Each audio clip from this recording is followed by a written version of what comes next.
Today, Heisman Trophy candidate Gino Torretta will play despite his scare last week against Florida A&M when he hurt his left shoulder and had to depart at halftime with great concern that he was seriously injured. With Torretta gone, Stephen McGuire made his 92 debut after knee surgery to carry the load for the Canes offensively. While Rusty Medeiros and company made it a long day for the Rattlers as the four-time national champions rolled to a 38-0 win. Today, Dick Tomey and the Arizona Wildcats will bring their Pac-10 attack into the Orange Bowl. Guided by their quarterback, George Malaulu, and a stable of top receivers headed by junior college All-American Troy Dickey, the Cats are dangerous. And a blitzing defense led by linebacker Sean Harris will test Torretta early, hoping to celebrate a big upset at the Orange Bowl. It's the Canes against the Wildcats next on Sunshine Network.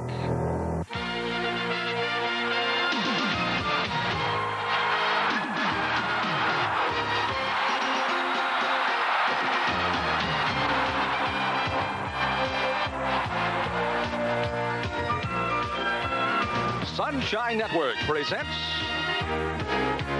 University of Miami Hurricane Football. Brought to you by Coors Light. The Silver Bullet is the right beer now.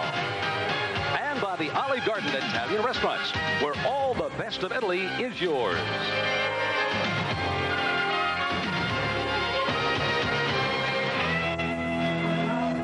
Welcome to Miami, Florida, and the Orange Bowl, where the #1 ranked Miami Hurricanes go for their 47th consecutive home victory as they host the Pac-10 Arizona Wildcats today on Sunshine Network. Hi, everybody. Sam Smith, and welcome to our continued coverage of Hurricane football here on Sunshine Network. And you know the Canes are trying to do their very best to help this devastated area from Hurricane Andrew to recover. Today, a cash donation will be collected in the stands of the Orange Bowl, with that money earmarked to help those that were devastated by the hurricane. It all goes into a private fund called We Will Rebuild, and I know they will with the help of Miami.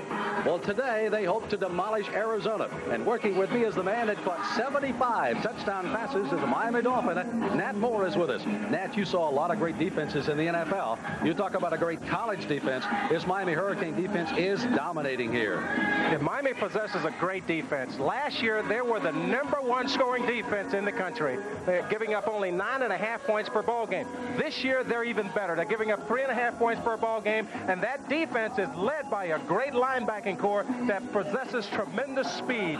Darren Smith is the leader of that group, and he runs a 4.42 40. And last week, they only gave up 92 yards total offense against Florida A&M Rattlers. Well, on the other side of the football for Miami, there may be a little problem, but maybe not. Gino Torretta, in one of the plays against Florida A&M, was decked twice in a row. This was one of the first of the two hits when he really took a shot after releasing the ball, and this may have been one of the keys that injured him and injured the shoulder. He may have to play a little hurt today, Nat. Yeah, talking to Gino during the week, Sam, I found out that was the play that he felt he got hurt on, and that he felt he was going to play this ball game. He threw the ball exceptionally well in practice, and he's looking forward to having a big day today. Well, he's going to have to play behind a very inexperienced offensive line, and if there is a problem, it has to be right here for the Canes. Right. We're talking about an inexperienced line that only has 20 starts between the 5 of them, and the one starter from last year is Rudy Barber, who possesses 11 of them. So you're talking about 9 starts between 4 people, and they've got their work cut out for them. Well, indeed they do. They've got to grow up in a hurry. The Arizona defense possesses some outstanding individuals, and it starts right in the middle. What a nose guard they've got. We're talking about one heck of a football player in Rod Waldrop, who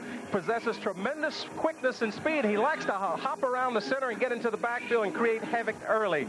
But if they get by him by some strange imagination, they've got a sensational young linebacker, a sophomore by the name of Sean Harris, that has had 32 tackles in 3 ball games, and he must play big today for the Wildcats to have a chance. You know, just about everybody's telling us he could play with the 3 outstanding linebackers here at the University of Miami and give them all a pretty good tussle.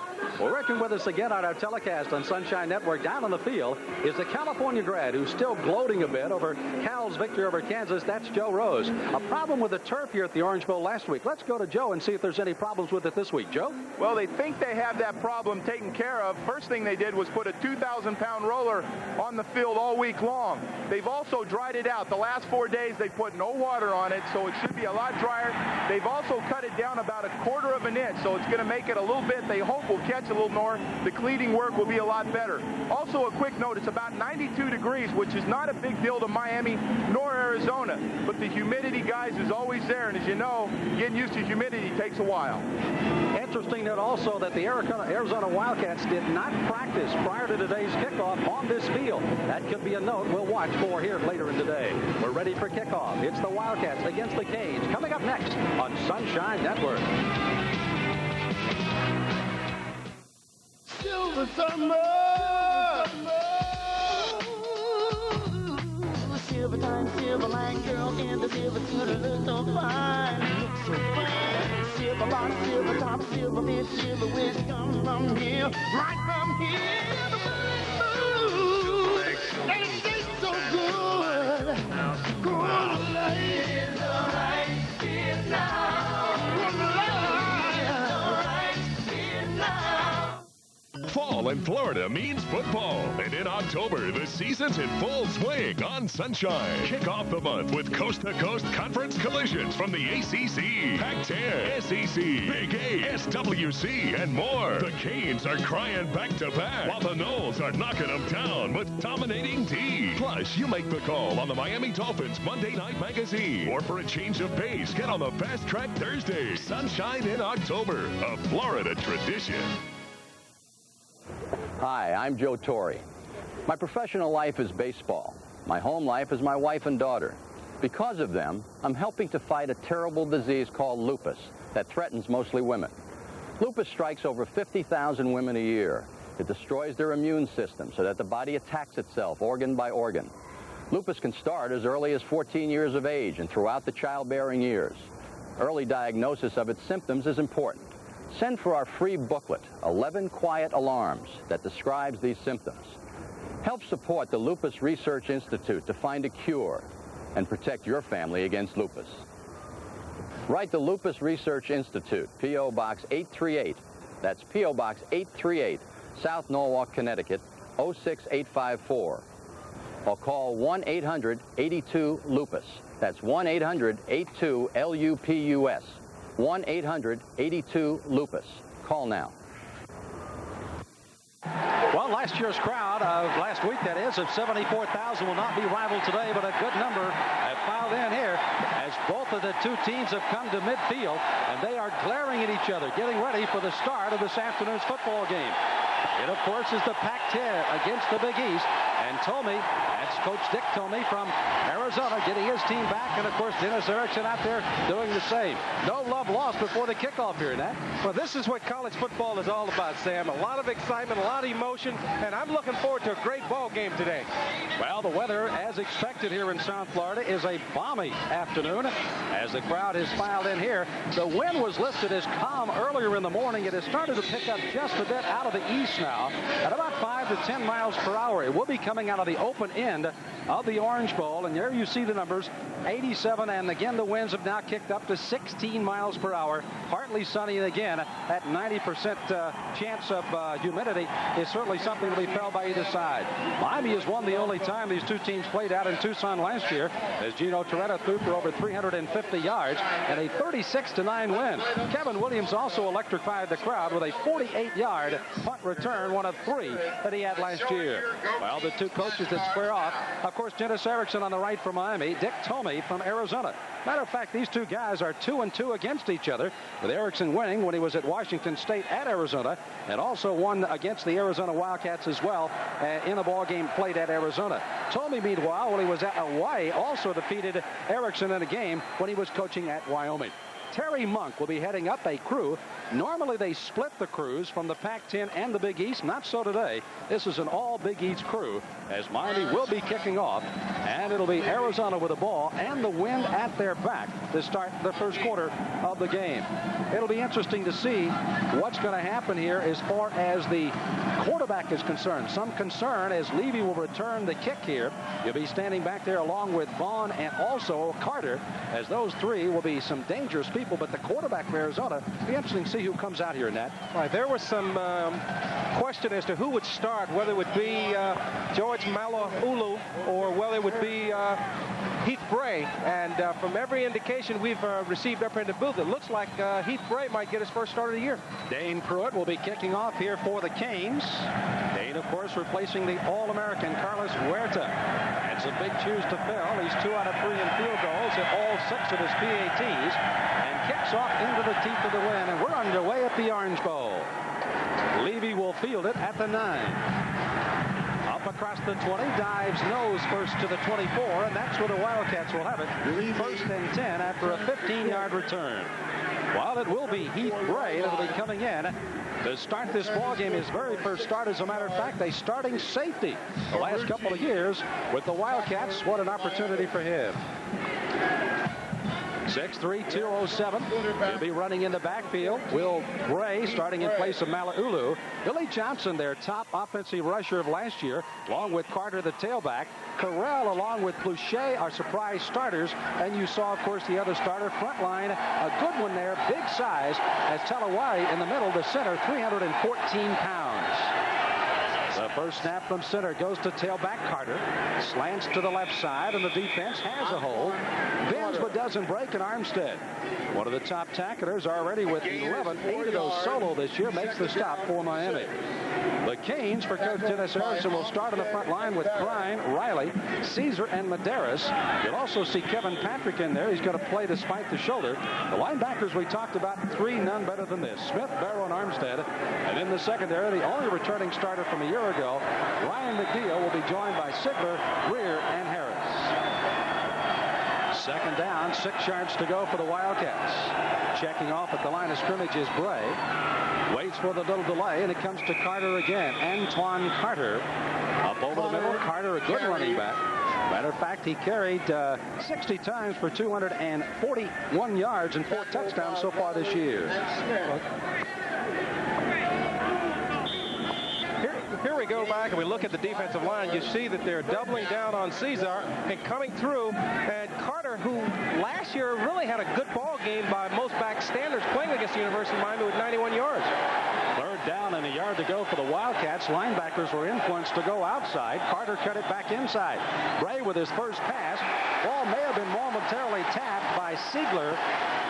He may have got it, intended receiver coming straight up the field, and there's one of those surprise starters in Cullen Pluchet, a junior college transfer, number 83, and it brings up a 4th down play. Pluchet is running a quick slant route here, and Sigler does a great job of just coming around and deflecting the ball just as it gets there, and that was good tight coverage by Dexter Sigler. Well, Mr. Excitement, Kevin Williams is back as you take a good look at Josh Miller. Miller has punted 18 times and has had exactly 1 yard return on him so far this year. So he has certainly been a bright spot for the Wildcats and kicks with the win. And Williams waits way back and will field it at the 19. Sidesteps one man, but won't get much further than the 24-yard line. A 48-yard kick, a 5-yard return, and that's where Miami will take over 1st and 10. Well, the question mark, how bad is the shoulder, the left shoulder of Gino Torres? The senior will be making a start here. He will be joined in the backfield, and let's check out the starters that Dennis Erickson has dialed in. Donnell Bennett, the sophomore, battling along with Williams, Thomas, Copeland, and Bell. The ruthless posse out there, along with Lemelski, Vickers, Green, Barber, and Etheridge, a converted tight end, starting on that inexperienced front line. 1st and 10 Miami. A bad snap, and Toretta has to dive on it. He was trying to bail out of there a little quickly, Nat, to try to get something going in a hurry. Well, we saw the problem last week with the Rattlers having the quarterbacks center exchange, and we've got the same thing to start the ball game here with the Hurricanes, and I know that the Hurricanes will get it corrected in a hurry, though. Those are the front 3, Parton, Waldrop, and Hopkins, starting in place of Brewski. And there's the linebackers, good one, including Sean Harris. Watch for him, number 49. We'll check the backs in a moment. 2nd down and 10. Here's Toretta airing it out, intended for Williams, just out of his reach down at the 45. Back there defending was going to be Sanders, Brandon Sanders out of San Diego, but had Had Williams had just another foot, he could have possibly got a hand on that ball from Torretta. That secondary will be well tested for Arizona today. You saw number 18, Sanders. He's joined by Keyshawn Johnson, Tony Bowie, and Darrell Morrison. But, Nat, they'll also be using some extra backs back there trying to defend against the pass today. Right, they wanted to get into their nickel and dime package early because of the great speed receivers that the Hurricane have, and try and put pressure on Torretta and match up a little bit better. They didn't want to have their linebackers trying to cover a guy like Kelvin Williams today. Well, Harris got in on Torretta, got another shot as Harris came right up the middle. Pass was out of the reach of Horace Copeland. Watch this again as he gets another shot here. All right, one of the things that the Wildcats felt, and here's Sean Harris in your picture taking a good shot on Gino, but they felt last year when they played the Hurricanes, they were able to apply pressure on Gino all day, and they were able to get quite a few hits on him, and that's what they want to do today. Well, as Paul Snyder will kick it away from Miami, Terry Vaughn is the lone receiver. There is a flag down, and a roughing the kicker will bring it all the way back as Vaughn fields it at the 37-yard line, and the referee, Terry Monk, is discussing it now as Chuck Levy was the man that pounded inside on Snyder. 39-yard kick, no return, but again, the roughing the penalty. He discusses it here with the other officials on the field, all Big East crew. And, of course, if you wonder how Miami has done prior to the big Florida State University games in the past, well, in '89, they crushed San Jose State 48-16. They beat Iowa 48-21, and last year, 27-3 over West Virginia. Yes, they were focused, got wins, and last year got the #1 ranking with that 17-16 win over the Seminoles. We have 2 fouls on the play. We have an illegal fair catch signal against the receiving team. We have a personal foul, roughing the kicker, 15 yards against the receiving team. It'll be a 15-yard penalty from the previous spot and an automatic first down. Well, a double whammy for Dick Tomey's Wildcats of Arizona, as they can ill afford to make these kind of mistakes early against Miami. All right. One of the things that the Wildcats wanted to do today was to come after the Hurricanes early and have a gambling type of offense and defense. And here you see special teams, the same thing. Here you see the illegal fair catch. You cannot signal fair catch once the ball has hit the ground. So it's a 1st and 10 for the Canes. Again, no score. 12-20 first quarter. Sam Smith, Matt Moore, and Joe Rose with you here at the Orange Bowl. Handoff, Donnell Bennett. The fine sophomore carries the ball right straight up over the middle, and this is a guy that's really earned his stripes as Charlie Kent makes the stop for Arizona. Bennett, a business major, may be the strongest back and most physical in the backfield, says Alex Wood, the offensive backfield coach. 6'2", 227, good size, and again, one of the outstanding athletes coming out of Fort Lauderdale Cardinal Gibbons High School.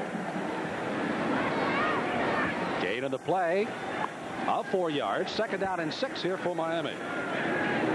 Trips to the left side, the wide side for the Canes.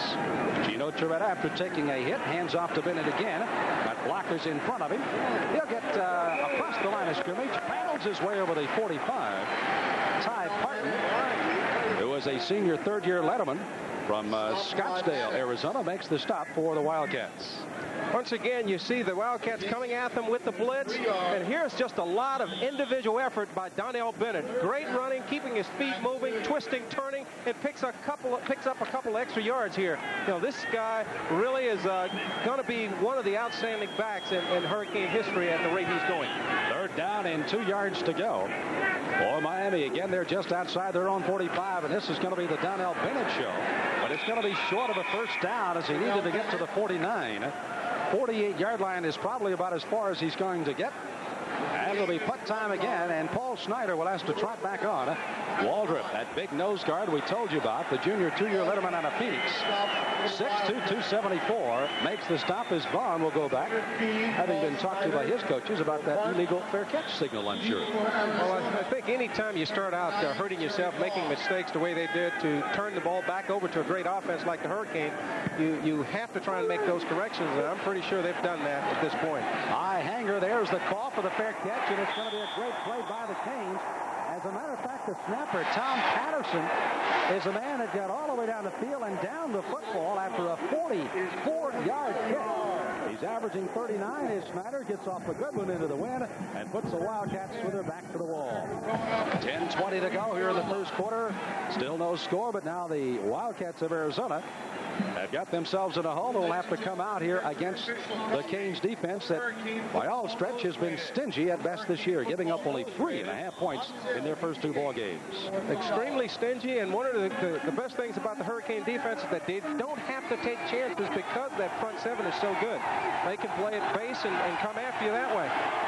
Here's Bray with a handoff to Chuck Levy in the end zone. Safety, Miami.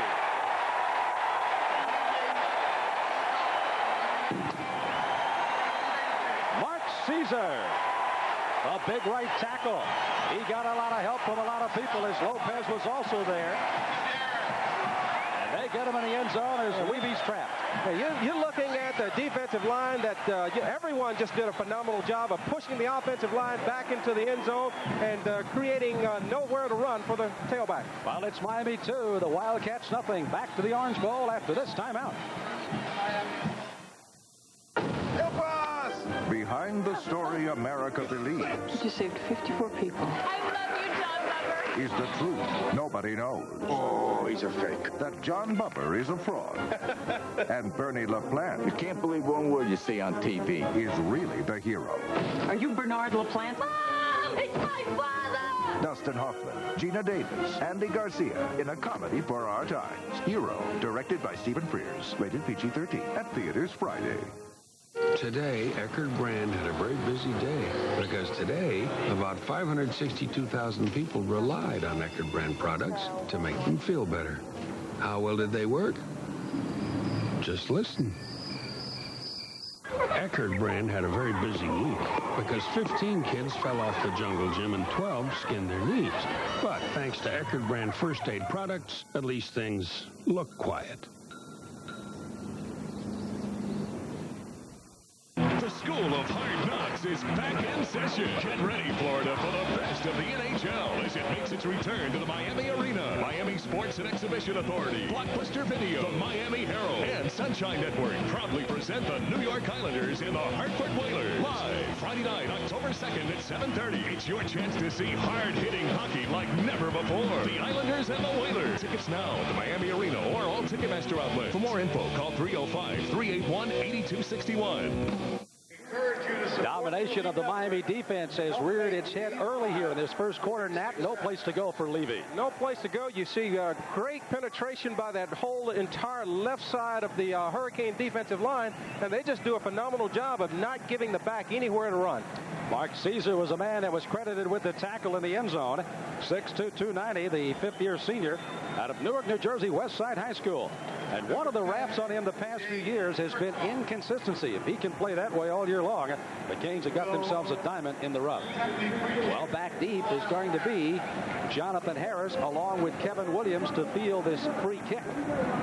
And it will be kicking off Jay Kershaw from Poway, California, does their kickoffs, and he will kick it from his own 20. After the safety here in the first period, with the wind, it carries to the 20, and feeling it there is Williams. To the 30, to the 40. Cuts back near midfield. A flag is down back behind the play. A 28-yard return by Kevin Williams before Jamal Lee can come up and make the stop for the Wildcats. But let's check the flag as his referee, Terry Monk.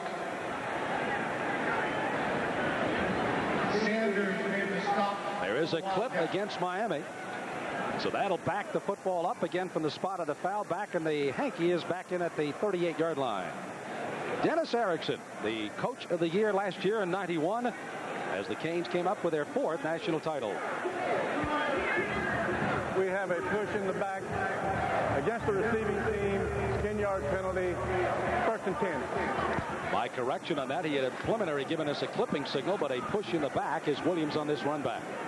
Here you see Williams doing a great job of breaking back against the coverage, and as you can see, he still seems to be a little slowed by that ankle injury that's been bothering him so far this year, and hopefully sometime here in the near future he'll be 100% healthy. Well, they credited, I think, Donnell Bennett with a push in the back as Toretta goes right to work. To the near side. It comes to Copeland. Steps out of a tackle and out of bounds at the 42-yard line. And the ruthless Potsy has struck with a 14-yard strike. Toretta to Copeland. This is just a tough set of receivers that not only can they go deep, but they run precision routes. And with a guy like Toretta that can throw that sharp out, they're able to make people miss him and get upfield and get extra yardage. Here you see him doing just a good job of playing keep away from the defensive back by sliding inside, going past and picking up an extra 6 yards. Copeland on 9 receptions, averaging 13 yards, which he got the last time as Bennett gets a call again. He gains maybe a yard at most. It'll bring up 2nd down and 9. Interior lineman led by Sean Harris, the linebacker for Arizona, to make the stop. You know, Toretta is closing in on still some more records. He currently is number 5 in touchdowns, 32, including 2 last week against FAMU. He needs only 1 more to tie Jim Kelly, and of course still another one to move ahead and get the number 4 spot all by himself. And there you see some of the numbers, and look at those numbers, and only 18 interceptions on 662 throws. And that's in 17 ball games.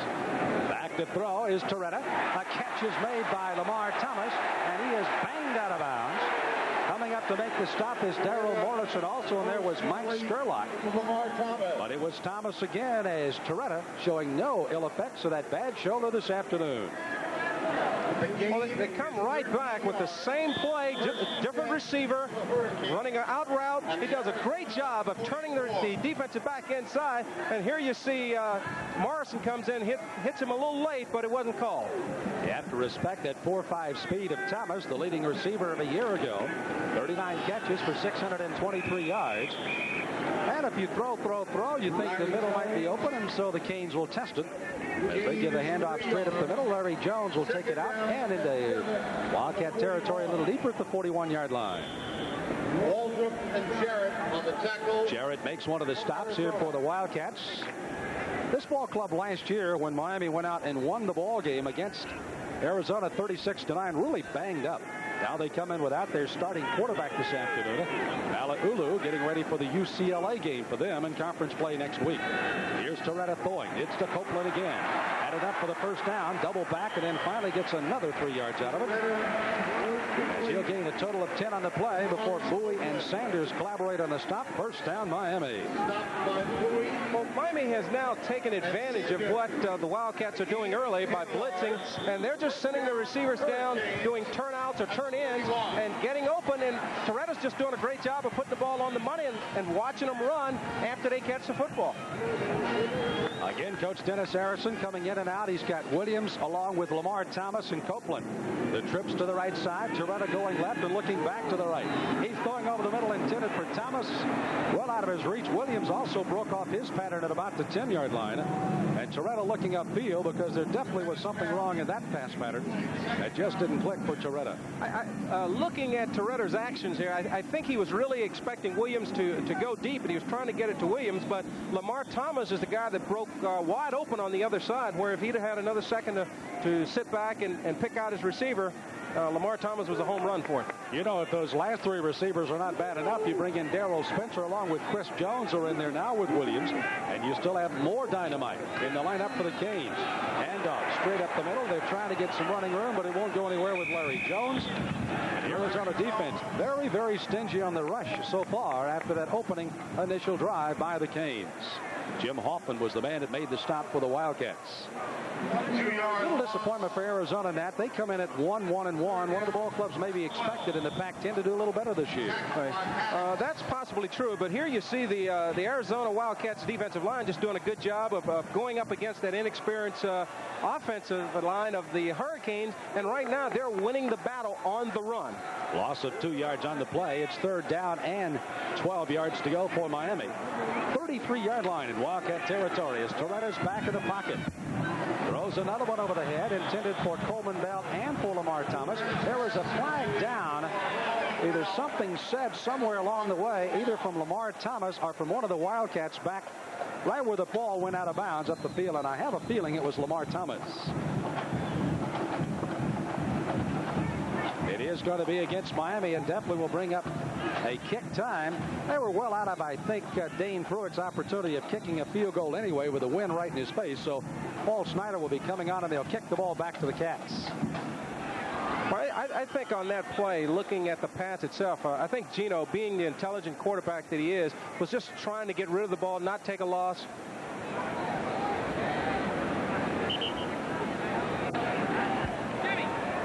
Dead ball, personal foul against the offense.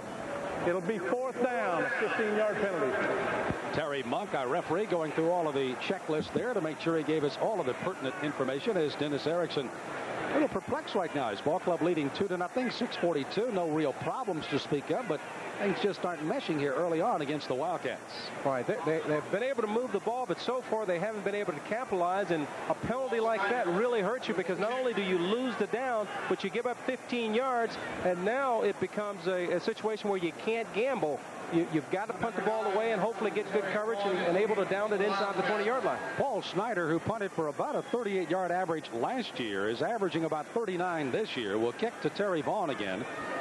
Vaughn, number 9, is averaging only about 7 yards per punt return.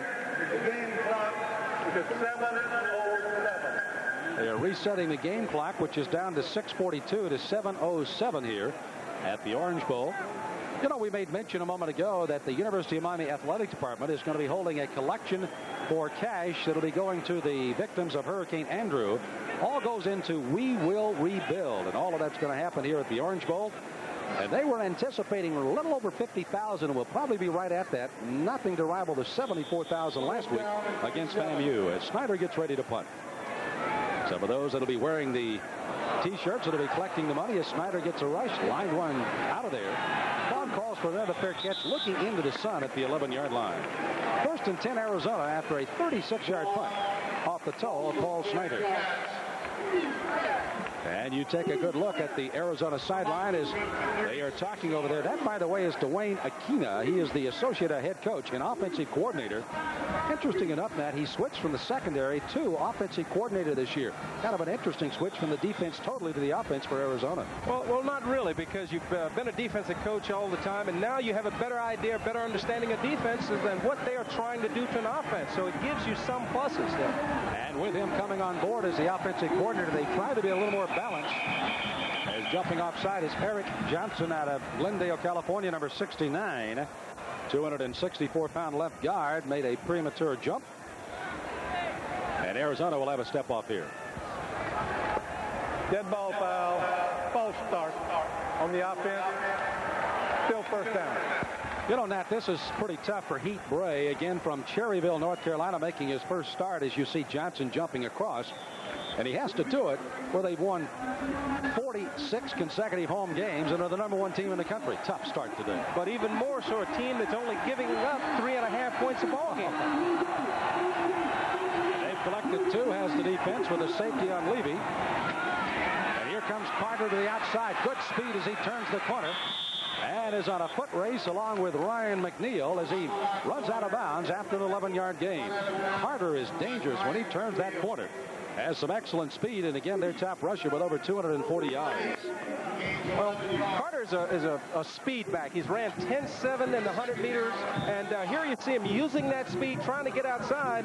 But Ryan McNeil is also a guy with a lot of speed and wouldn't let him turn the corner to break it the distance. You saw the numbers on Carter. 5'9", 173, sophomore from Tacoma, California, Kennedy High School. Is Bray.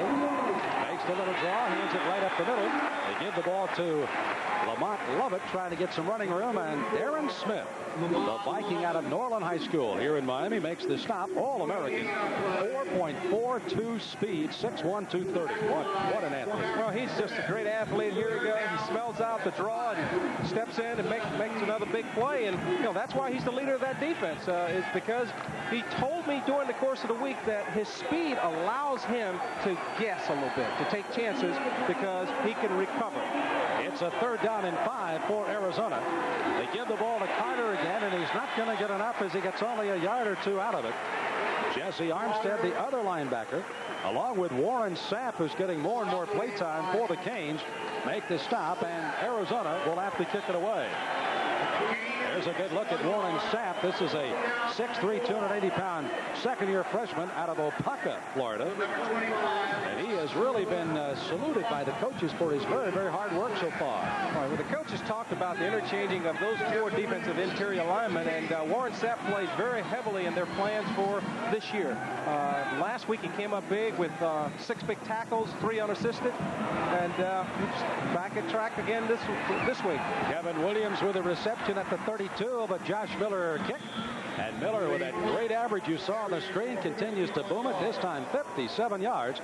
And that's where the Canes will take over. They lead it by the score of 2-0 here in the first quarter.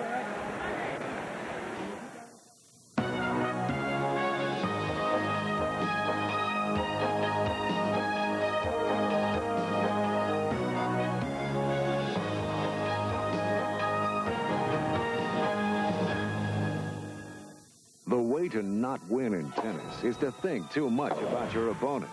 Because in tennis, you don't just play the opponent. You've got to play the ball. It's how you play the ball that determines whether your shot is in or out.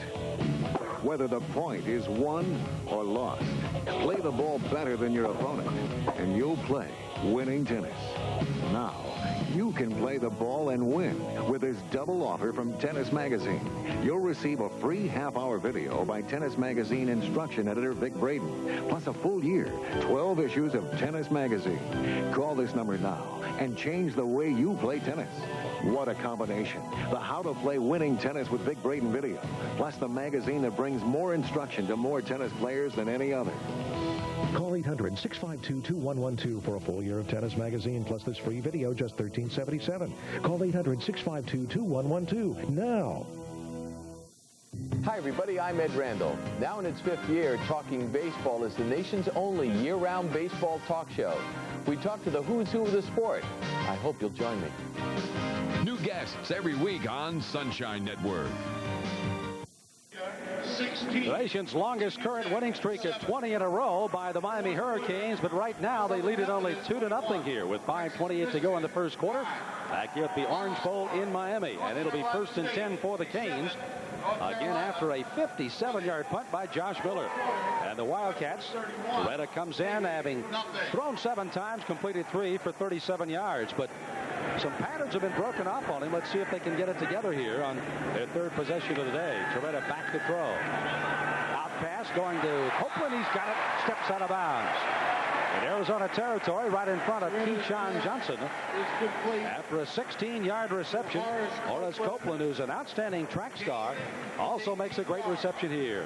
Now, Horace Copeland is not only a great receiver, but he's, as you said earlier, outstanding track star that was second in the high jump in the Big East this year. So, and this is a great job of him going up high, coming down with the football, getting 1 foot down, because in college you only have to have 1 in.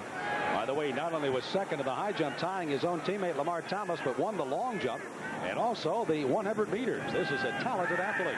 Toretta running out of trouble behind Vickers, who throws a diving catch, and that is Spencer. Makes the reception. First down Miami as they get an 11-yard reception out at the 34-yard line. Toretta's having to run a little more out of the pocket because of that inexperienced line. Great defensive play by Arizona. What's happening, Nat? Well, the coaches this week wanted to move the pocket a little bit to help that offensive line out, to give him a little bit more breathing room. And here you see him coming out, getting some separation, and finding the open lane to hit Darrell Spencer for a big gain. Spencer, of course, was plagued by that knee surgery that he had to go through just before the start of the season, just starting to work himself back into good condition. Toretta on the first down play, going an out pattern, going to Chris Jones, and Jones, the backup tight end, receiver, 6'3", 202 from West Palm Beach. Sanders and Johnson. And let's go down to Joe Rose on the field. Joe? Gentlemen, the Miami Hurricanes have dedicated this whole season in memory of the late Jerome Brown and Shane Curry.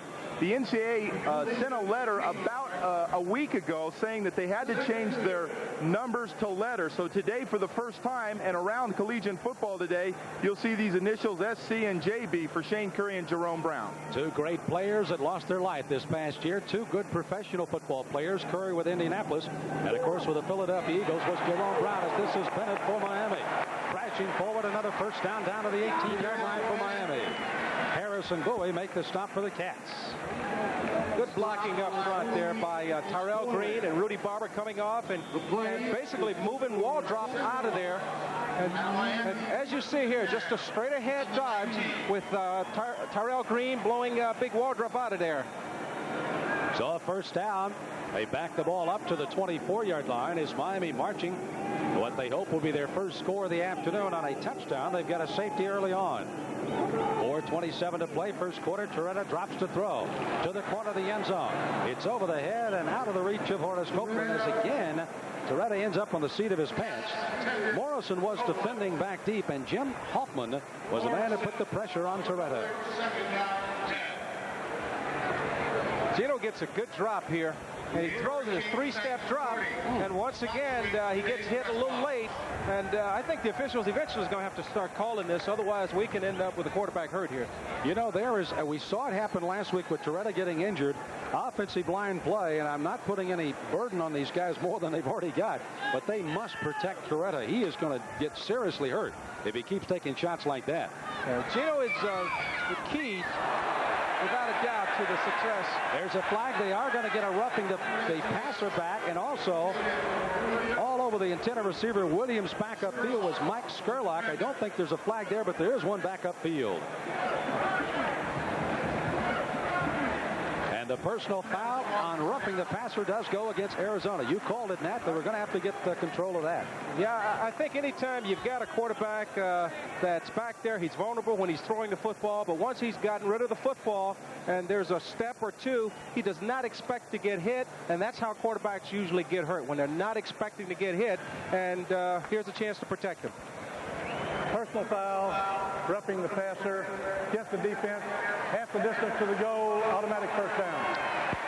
Well, as we take a look at this replay, watch how Arizona just lays the ears back, and they're coming with everybody. Right, they're bringing everybody after him, and here you go once again, and you've got Jamal Lee coming in late, hitting him after the ball is gone, and that kind of play is not necessary in college football or in any football. There's a flag still laying on the field after the last play. The referee, Terry Monk, failed to pick it up. He'll trot back, and the fans love it when the officials make a mistake.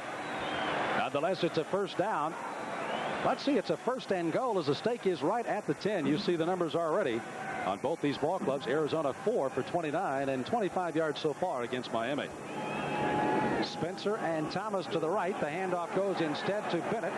Tries to string it down the line of scrimmage, and that is not the way you can defeat Arizona, because they do pursue, and they have some good linebackers of their own along with those three down linemen. They are good ones. Well, they've got three good down deep linemen, and they've got a core of linebackers, not the same as the Hurricanes, but they also have a very experienced secondary. And here you see Brandon Sanders coming up, making the hit for his loss on this play.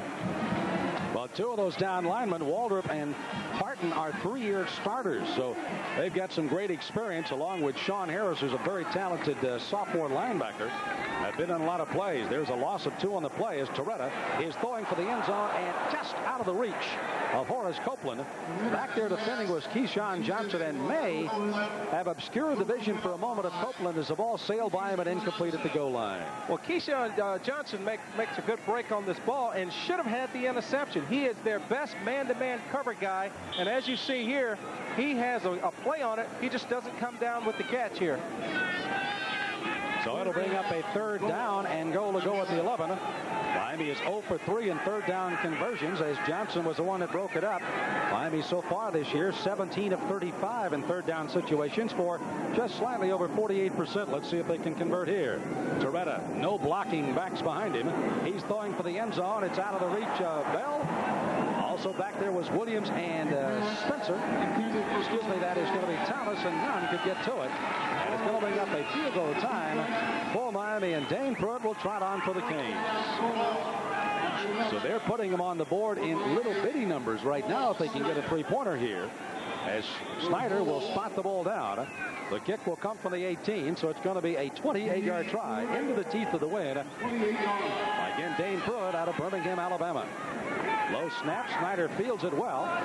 Pruitt's kick is up, and do they rule it? No, it goes off left. So the Canes, with only a safety to their credit so far, have only a 2-point lead with 3:17 to go. We'll be back after this word from Coors Light. The Silver Bullet is the right beer now. Slowing down, that ain't you. No, that's not you. Easy drinking beer, that Silver Bullet smooth. Know where it's coming from, setting the mood, the pure taste of the Rockies and Silver Bullet smooth. Make the move, Coors Light, Silver Bullet smooth. Monday, it's the start of a new week and more great primetime sports action on Sunshine Network, Florida's best.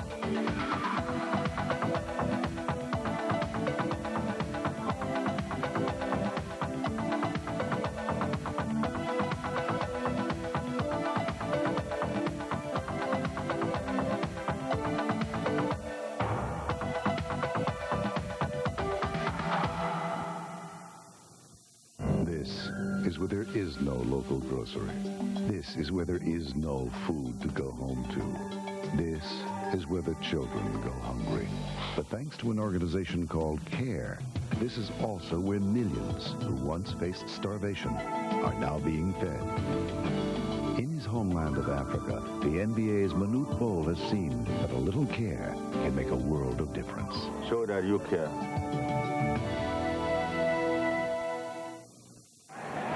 It's almost like a pitcher's duel here at the Orange Bowl. Miami 2, Arizona nothing. Closing moments of the first quarter.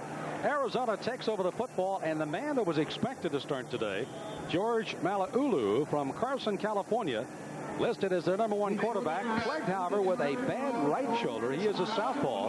Will be coming in and replaces Heath Bray, and now he gets into the breach of the fire here, Nat. He's a quarterback that has a lot of mobility in the pocket, does a great job of moving around. From the 20-yard line, he gives it out to Levy. And speaking of moving it around, Levy carries the ball well as he runs into linebackers Barrows and Smith. But it's a 14-yard gain. They'll move it out to the 34-yard line. They move it ahead to the 35. They do, so it's a 15-yard gain, and it's first down, Arizona. Well, Arizona loves to run this, what you call misdirection counter-tray type play. And Chuck Levy is probably their best athlete when it comes to looking at all their skill position players. We'll talk more about him in a moment as Malaulu brings him to the line of scrimmage. The Wildcats 1st and 10. Pressure's on. Caesar got a hand on him, and down he goes. Also coming up to help was Kevin Patrick, number 86, and it's good to see him in there. You see on a right forearm, it's part of a shoulder brace that he is wearing. A good look at Kevin. Did not play last week against FAMU. Right, he's coming off a real bad shoulder injury that has taken some time for him to get healthy. But here we see Mark Caesar just doing a great job of being aware of the quarterback, where he's at, coming off his block, and making a tackle before he could get started upfield. Mark Caesar with tremendous lower body strength, the best in the squats of over 600 pounds for the Canes. Here's Levy in the open field. To the 45 after the 47, Casey Greer. Tied as the number 2 tackler with 13 tackles already. Stops Levy after a 12-yard gain. And boy, I tell you, with Carter and Levy, they've got some danger in the backfield. Right, here you see this big offensive line of the Wildcats coming off, getting some running room, and Levy just does a great job of running with the football, finding the holes, and avoiding tacklers. By the way, that's the second first down of the afternoon for Arizona compared to 8 so far for Miami. But it's still only 2-0 with 1:54 to go first quarter. Sam Smith, Matt Moore, Joe Rose from the Orange Bowl. Carter with a carry for Arizona. Met at midfield and thrown back. Center of the line led in there by Michael Barrow. Barrow from Homestead, Florida, 6'2", 230, #1 tackler. Let's go downstairs to Joe Rose again. Joe, got a guess with us. Thank you guys very much. With me from the Phoenix Cardinals on his off week, Randall Hill. What do you think so far, Randall? Kind of sloppy, but I think the guys are going to pick it up and really turn it on. Let me put you on the spot for just a second. How good is this team compared to your team 2 years ago, this Miami Hurricane team? I think they're just as good or even better. They have a lot of talent up front. They have a lot of talent in the wide receiver position, and I expect a lot of big things out of them this year. Randall, thank you very much. Back up. The Thrill Hill watching his old teammates play here this afternoon. Mala'ulu. There's a little shovel pass to Carter up the middle. A little wrinkle for Arizona is going to result in a big play. A gain of 13 yards, and they take it inside the 40 down to the 37, and they're showing some offensive problems here for Miami. Well, once again, that offensive line is really doing a good job coming off the ball. And here they use a little trickery as you see him shovel the ball back to Carter. And then Carter is moving upfield, but he has great feet. Look how he makes people miss him. That's what you look from your big back. Your big back, the guy that's going to break the distance for you. Mala'ulu has come in and electrified Carter here. He's plugged him in. Carter and Levy have really been dynamite. Mala'ulu throwing. It's complete to Levy. And Chuck will catch it for a 5-yard catch in front of Casey Greer. You told me an interesting story on Levy, that he is so versatile. They have trouble finding exactly the right spot they want to play him, but boy, he's in the right spot today for Arizona. Right. I talked with the head coach, and he was telling me that Levy is such a great athlete. As you can see here, he comes out and he's catching a little pass over the middle, but he plays so many positions that, you know, he can't get good and become a star at one position because he's playing everywhere. First team all Pac-10 last year is Levy. Mala'ulu backing out of there as the clock winds down. That'll be the end of the first quarter. He will not take another snap. So an interesting score after one here at the Orange Bowl in Miami. The Wildcats of Arizona have come to town, and Miami leads them by only 2 to nothing. Back with more on Sunshine Network following this timeout. Lightning strikes Orlando. The Tampa Bay Lightning, the National Hockey League's newest team, makes its thunderous Orlando debut Tuesday, September 29th at the O-Arena. The NHL's only 1992 Orlando appearance will be fire on ice as the Lightning meet the Philadelphia Flyers and Eric Lindros, Airton Gretzky, and Lemieux. Great tickets are now on sale at the Orlando Arena and all Ticketmaster locations in Florida. Be there to see the greatest game on ice when Lightning strikes Orlando. The Lightning and Flyers meet for the first time ever, and you can be a part of history September 29th. Hello, I'm Rhea Childs. In the aftermath of Hurricane Andrew, Dade County's foster children are in immediate need of food, water, shelter, clothing, and medical supplies. I'm asking you to help me to help them. Any donation, large or small, will be so appreciated, and I will ensure that your money goes directly to help Dade County's foster children. Won't you open your heart so that we can open a home for these children?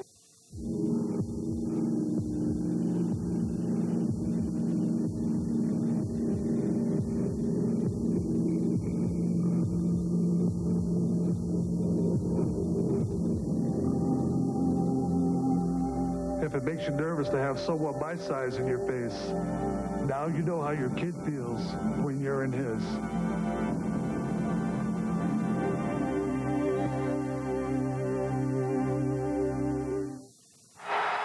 The crowd thunders, but you only hear your heartbeats.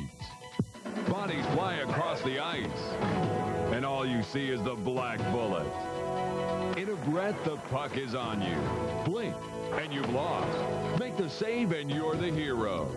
Real hockey excitement, high-voltage entertainment, the Tampa Bay Lightning. Chicago and Tampa Bay, Wednesday, October 7th on Sunshine Network.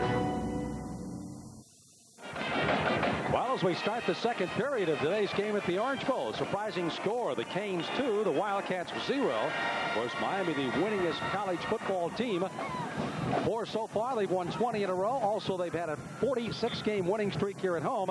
That, by the way, is 11 behind Alabama's streak that covered over a 20-year period, which is at 57 straight home victories. So they're well in striking distance, but 20 in a row. But Arizona, their 7th play of this drive, they've come to play here in this end of the first and start of the second. All right, they feel this is a golden opportunity to make a statement for their program, and they want to play hard today, getting prepared for next week against UCLA. Mala'ulu, who's held out in the first series, gives it off to Antoine Carter, and Carter again into the secondary. Terrace Harris out of Memphis, Tennessee. The junior free safety makes the stop after another 9-yard carry, and still another Arizona first down. Sam, look like what they're trying to do is take advantage of the Hurricanes' aggressiveness by running a lot of misdirections, the false step, and then coming back on the counter. And as you can see, it's getting those linebackers that we talked about earlier in the telecast. They're a little bit late. Carter was a true freshman of last year, the 9th best rusher, averaging nearly 61 yards per carry, or 61 yards per game, in the Pac-10. High school ran a 10.7 100-meter rush. Also rushed over 4,100 yards in high school, and he's off to the races again. Greer again has to come up to make the stop, and this is kind of alarming because the secondaries now having to make a lot of tackles against this wide-open Arizona attack. Not only is the secondary having to make a lot of tackles, but they're also making those linebackers that we talked about so heavily miss them in the open field. Here you see Carter getting isolated on Darren Smith, and he's just running away from him. And when you think of a guy like Darren Smith that has 4.42 speed, and Carter runs away from, that says something about Anwan Carter. Now let's take a look at a second down and only a yard needed here. A couple of tight ends in for Arizona. They send it outside to Levy. And Chuck spins and turns his way inside the 10 down to the 8-yard line. And again, free safety Terrace Harris has to make the stop for Miami. So a defense that has been one of the best in the country, yielding only 202.5 yards, is starting to bend a bit here against the Cats. Here we go again. Once again, great offensive line blocking. And then here's Chuck Levy doing a lot on his own. And that's what really inspires an offensive lineman, that if they can block for 2 yards, the back will run for 3, 5, 6, 10 more additional yardage. And that's what these guys are doing right now with Levy and Carter. You see the numbers there, 68 yards rushing already as they give off to Billy Johnson, their number 1 rusher a year ago. Touchdown Arizona from 9 yards away. Last year in the 36-9 victory, the 7th game of the season when Miami went to Tucson and won, it was Arizona scoring the first running touchdown of the season last year, 2 all season long. And Billy Johnson has come out and run one in from the 9-yard line here. Here we go again. They're pulling the right side guard and tackle. They just do a good job of kicking out. And Billy Johnson, Billy White Shoes Johnson, that is, does a great job of running out of the tackle. Well, you see one of the interior offensive linemen down, and that is Tagawai, the the center, 314 pounds. By the way, White Shoes is Billy Johnson's nickname, but he's wearing black shoes. I never could figure that out, but a good look here at Tagawai going out of there. He's replacing Manny Ott, who was their normal starting center. And quite a pipeline for Dick Toomey and, matter of fact, Pac-10 coming from Honolulu in Hawaii. Nonetheless, it's a touchdown for Arizona. The point after is to come. It'll be Steve McLaughlin who will try to block out the opportunity that he had last week. A 14-14 tie when they were tied by Oregon State. He missed a 44-yarder. They would have won it for the Wildcats. Up in Corvallis, but it just wouldn't go, and he now will try for the extra point. It's up, and it is good. So with 13:23 to go in the second quarter, the Wildcats of Arizona jumped on top of Miami with a score of 7-2. Back on Sunshine Network in just a moment. Attention gardeners, now you can cut through tough, thick branches in seconds with Super Shears. The new ratcheting lever action pruning shears that give even soft, delicate hands tremendous cutting power. Watch and hear once again the powerful ratcheting lever action. Super Shears give you the strength you need to make fast, clean cuts without sore, tired, or blistered hands. Nothing stops Super Shears. Cut through things you never dreamed possible with ordinary clippers. Cut all day long without hand pain or strain. The new ratcheting lever action produces the power. The razor-sharp Teflon-coated blade provides the finest cutting edge. Together, they give you smooth, clean cuts that help plants heal fast. Call or send to Super Shears now and receive a quick guide to pruning trees, evergreens, bushes, and flowering plants. Look, the man on the left is using regular clippers to cut through this hardwood dowel. The boy on the right is using Super Shears. Look at him go. Proof positive that the power is in the Super Shears. Sir, try cutting that branch with regular clippers. Go ahead. Hurry up. What's the matter? Now try Super Shears. What do you think? Incredible. Prune all day, save your hands. Super Shears are not sold in stores. Call or send only $12.98 to Super Shears at this address now. You'll also get the illustrated guide, Pruning is Easy. Order more than one set of Super Shears and take $2 off every additional set you order. Order now. Well, Well, it's 7-2 with Arizona on top as you take a good close look at the Miami defensive unit. Is right now Sonny Lubick and company really having themselves some problems with this Arizona offense. They went 10 plays, 80 yards, and scoring on a 9-yard run by Billy Johnson to take the lead.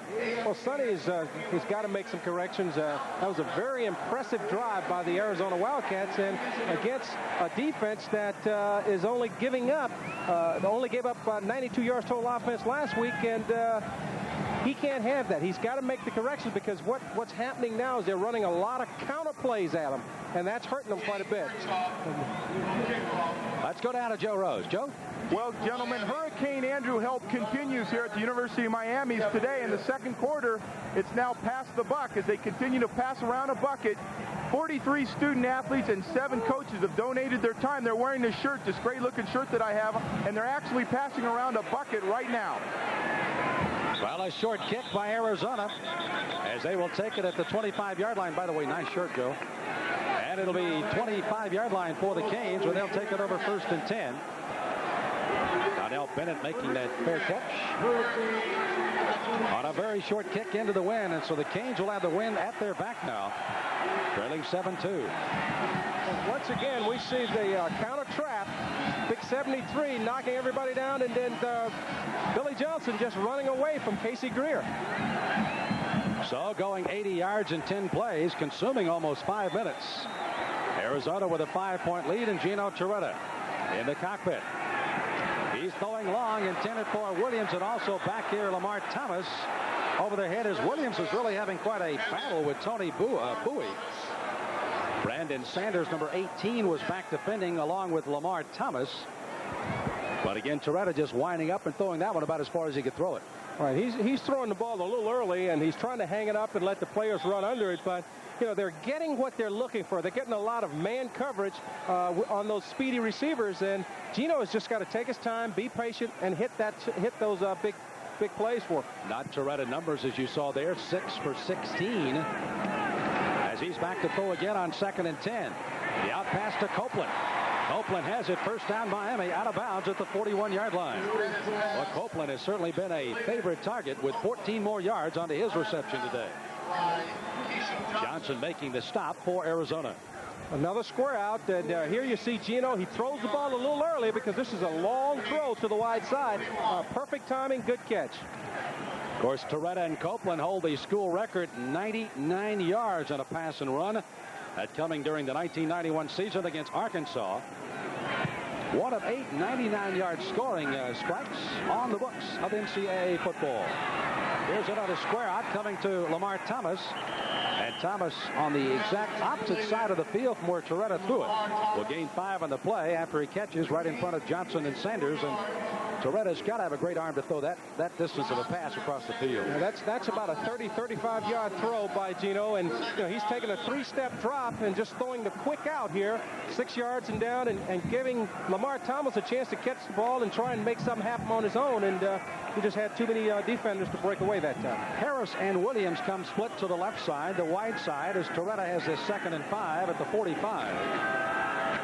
Off to Larry Jones, the most valuable player of the Orange Bowl last year against Nebraska. Powers into Arizona territory. And Tony Bowie, after an 8-yard gain, brings him down. First down, Miami. Good leg drive by Larry Jones after gaining 144 in the Orange Bowl last year. Here you see just everybody getting on their man. Good job of blocking at the point of attack, and Larry Jones just running strong. Speaking of most valuable players of the Orange Bowl, Bernard Tiger Clark, one of the outstanding linebackers for the Miami Hurricanes, our spotter this afternoon, and it's a nice bodyguard you have up here for me. I tell you, nobody's going to mess with me today. It's a lot better than having him out there on the field because he was also a great player when he played with the Cincinnati Bengals. First down for Torretta, just out of the reach of Mike Skurlock, who was back there along with Morrison. The two back deep people were there, and Spencer was one of the intended receiver, but Skurlock had a hand in the ball game with Mike from Tucson, just could not wrap it up. You know, Toronto's looking into the sun as we look in from east to west here. He does have the breeze at his back at about 16 miles per hour. Well, here, he's trying to get the ball to Coleman Bell, but Skurlock just does a good job of reading him and comes off Darrell Spencer, and he almost comes up with the interception. Williams and Thomas to the near side, Copeland the opposite side, and the flag is down. referee Terry Monk. May have been a delay on Miami here. Dead ball foul. False start on the offense. No delay, but a false start. Let's go back down to Joe Rose. Yeah, number 74 for Arizona, moved to goal, has a sprained ankle, and he should return.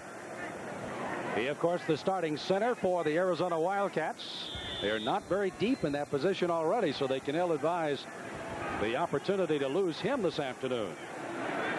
5-yard step off against the Canes brings up 2nd and 15. They're back in their territory at the 49.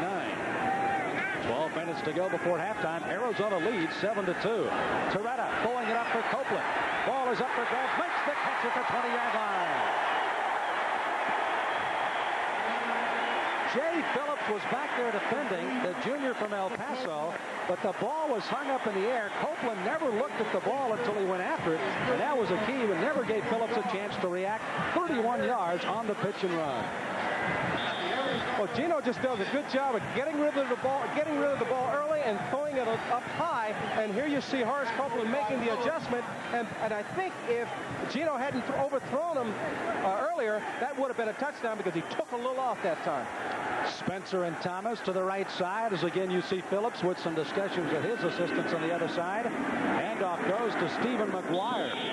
McGuire, who got his first opportunity to run the ball last week against FAMU, runs into Jamal Lee, the outside linebacker, and a good one along with Harris, Camp, and Maddox. But again, McGuire, the leading rusher of a year ago for this ball club, out with a knee injury. He gained 621 yards a year ago, did not play last year versus Arizona. He injured his knee, that is, in the Boston College game. Thus enters Larry Jones, and the rest is history for the Canes. This year, McGuire, Bennett, Danielle Ferguson, along with Jones, all vying for time in that backfield. Torretta back to throw, corner of the end zone over Jones, incomplete. Bowie was back defending on the corner. Jones and Bowie had a couple of words with each other. Morrison was also back there for the Cats. Brings up a 3rd down and 10 here for Miami. 3rd down, 10. Here you see a little bumping action, and here comes Bowie, and he puts the hat on Jones here, and you know they're running a lot of double coverage when they're going down the sideline. Bowie is just a great defensive free safety that breaks on the ball well. Key to no call there was it was not catchable. May have been the real key to not getting a flag on that play. Torretta back to throw. He's throwing for Williams well over his head, and again Copeland's looking back at Torretta. Williams looking back, and again they're breaking off some patterns here. But one thing in credit of Gino Torretta, he's having to throw so quickly. Great rush by Arizona. Great rush by Arizona, but what's happening here, I think one guy's reading blitz, another guy's breaking it off, and Gino is expecting him to keep going upfield, and he's just trying to throw that quick takeoff, and there we saw Copeland break it off into a little quick out. Well, Dane Pruitt had missed earlier in this ball game, hooked it to the left. We'll put this one up from the 28-yard line. A 38-yard kick. The kick is up, and the kick is no good again. So Dane Pruitt had gone 2 for 3 coming to this ball game. He is getting a little razzing from the stands here. He is not Carlos Huerta, but he is very young. It's 7-2 Arizona. Back in a moment. 10:41 first half from the Orange Bowl.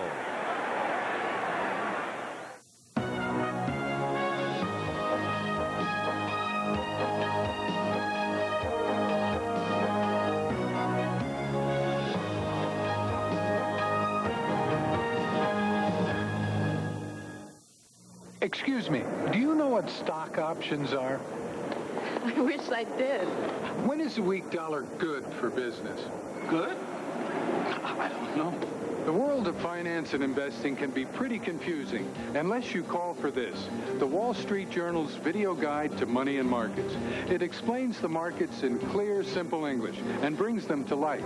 This exclusive 30-minute video is free when you call for 13 weeks of the Wall Street Journal for just $37, over 20% off the newsstand price.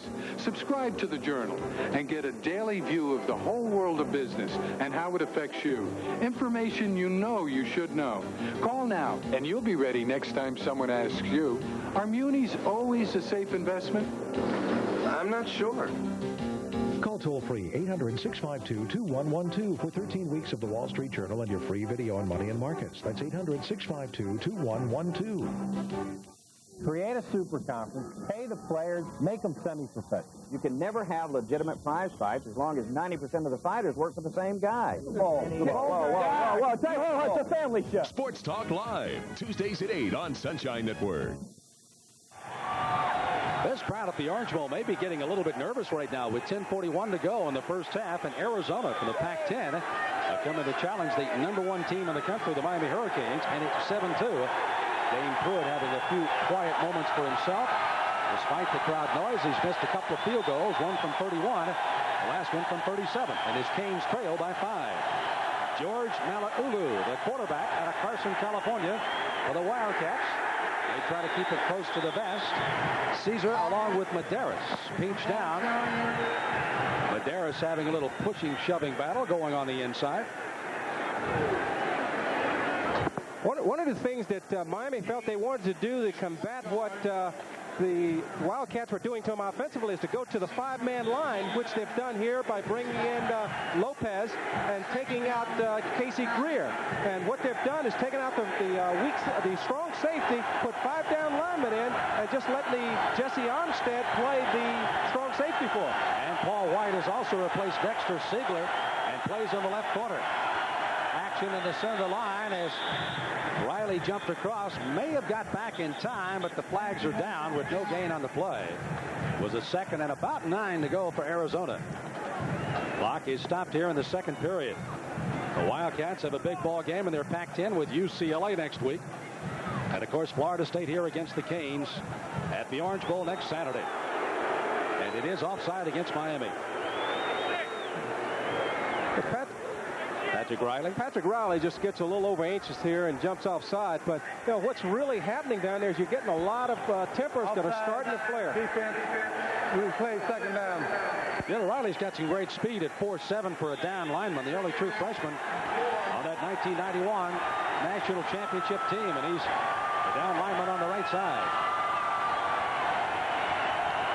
Malaulu now with a second down, needs only 4 for the first down at their own 26. Gives it off to Levy, back to the line of scrimmage, no place else to go. Kevin Patrick, number 86, out of Lake Worth, Florida. A junior 6'4", makes the stop, and Armstead came up to support. Third down and 4. Now, here we see just what Chuck Levy sees here, and all he sees is nothing. Is Kevin Patrick, as soon as he catches the ball, making the hit. Arizona with only their third try at a third down situation. They're 0 for 2 in their first 2. They get a touchdown by Billy Johnson, had them on top, 7-2. Malaulu back to throw in the third down situation. The ball's loose. Fallen on by offensive lineman Mike Hemsbergen, right tackle. But all over him was Patrick and Medeiros. And the defense asking the crowd to give them some help. A 10-yard loss and a 4th down punt time for Arizona. A great rush by the 2 tackles, and here we see Rusty Medeiros is the guy that comes around and swipes the ball out of Malaulu's hand. And in the meantime, you're talking about Patrick getting there and doing a great job of breaking the pocket down as well. Well, Kevin Williams, who returned 1 for 48 yards last year against Arizona, 1 of 3, 1 shy of the NCAA record, is standing back at his own 40. Josh Miller will kick it away. Now it's a fake. He's up to the 15. Sidesteps a man at the 20. Slides forward just enough for the first down, and Arizona has pulled out another one of their trick plays on a fake punt. And they get a first down on Miami as they were completely caught off guard with a 13-yard gain, that time by Miller. As Miami that time had Robert Bass made a desperate try at him right at about the 20-yard line.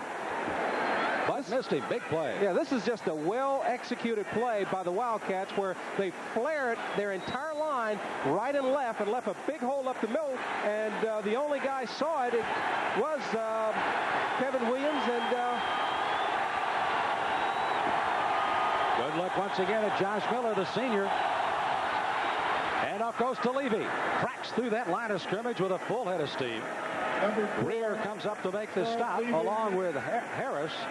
as the safeties have been busy. 11-yard gain, first down, Arizona. Well, I tell you what, the Wildcats have come in here with things showing. They have suddenly taken control of this game. Right, they come to play. You see the offensive line just blowing people out of there, and you know if the Hurricanes don't get their chin strap buckled up and ready to play, it's going to be a long day for them. Malaulu, lefty surgery in '89, right shoulder problems the last 2 years. An academic Hall of Famer at Arizona gives off straight up the middle. They come to Lamont Lovett, and of Los Angeles, California, Franklin High School. He's a junior, 6'1", 204, and the flag is down. Holding against the Wildcats, and that may be one of the only ways the Cats will slow down this afternoon. Discussion with Jesse Armstead. Armstead third in the tackles with 8 unassisted, 3 assists. Holding on the offense. Replay first down. So first down, they'll march it off. Back inside the 35 to the 34-yard line. Let's watch again here. Let's see if we get a good look at. And here you got a good holding on Pat Riley, number 43, as he's just pulled down by the shoes. And he still gets in and makes the play. He does indeed. First down, first down and about 17, 18 yards to go. Malaulu with the snap and the drop. In trouble. And speaking of Patrick Riley, he's there again. Riley makes a big play once again for Miami's defense. Drops him down, and Malaulu now is faced with a second down and more real estate needed as he's dropped way back at his own 30-yard line.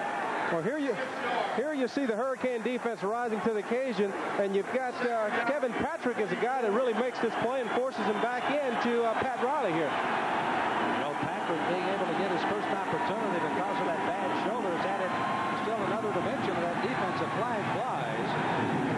As they had the trap set up the middle of Billy Johnson. Jumping that time the entire right side of Warner Smith and also Mike Hemmensbergen.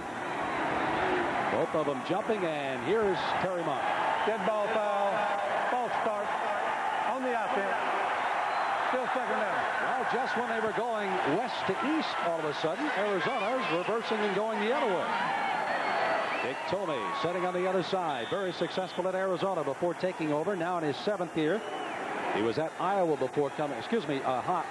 before coming to Arizona. And of course, has had some outstanding football teams in Hawaii trying to build a program at Arizona. Malaulu is now feeling the pressure of the defense. A handoff straight up the middle to Billy Johnson, who has the only score of the afternoon, and now a flag is thrown. It'll be a dead ball foul as Jesse Armstead made the stop. Greer was coming up to support for Miami. Referees have had a lot of conference time this afternoon. Personal foul will be called on Miami. So now we march back the other way. 6 yards. As the play gains 6. And after the step off, it'll be back just about the original line of scrimmage. Personal foul on the defense. Automatic first down. So it's an automatic first down. So they have moved the ball out to the 39, make that the 44-yard line, in Arizona territory. And it'll bring up a first down for the Wildcats. Very crucial penalty at that time. You've got them 2nd and 25, and you get an unsportsmanlike conduct penalty, and it gives them a first down, 1st and 10, and you know, that really hurts your defense when you're doing a good job of stopping them and pushing them back. Chris Corral is one of the wide receivers to the left side. Stacked running backs, and they give it off to Carter. Carter to the line of scrimmage. Michael Barrow spotted that one out. Kevin Patrick gave him good support, and they'll drop him for about a 2-yard gain. Darren Smith getting up, number 45, a little bit slowly for the Canes here on the near side. Gets up a little bit slowly, but he's the guy that really turns this play back in. He's the guy that's stopping it there, and then here you see Barrow flows and makes the tackle. Good job by Darren Smith of keeping everything inside and allowing the inside linebacker to flow and make the tackle. You see that kind of stunt with the outside linebacker pinching down and the middle linebacker stunting to the outside. Good play. Here is Johnson again. Now Diving tackle by Michael Barrow, kind of policing the middle. Just shy of first down at the 49-yard line. Brings up a third down. And about 4.5 yards needed for Arizona. 4 minutes, 34 seconds to go, second quarter. Here you see just once again straight ahead blocking and just trying to let Johnson pick his own hole. Michael Barrow, one of those young men, his mother May had her home completely blown away in Homestead. A lot of his teammates have been down in the Homestead area on every time they've had an opportunity to be off. And Michael really active in his church work and one of the outstanding players, as he is the number 2 tackler with 115 last year. 64 of those were solo. Well, before further action here with 4:12 to go before half, let's break for a moment after this word for Coors Light, the Silver Bullet. It's the right beer now. Wouldn't it be great if you could afford a luxurious mansion? For you and all your friends? Of course, the place needed some updates, like a bowling alley and a pool table. Naturally, you'd have an open house. Food here! With beer! Harold, do something! Icy, cold-filtered Keystone, Keystone Light, and Keystone Dry. Bottle beer encased in a can. Now, wouldn't that be great? The word is out. It's Gum Out.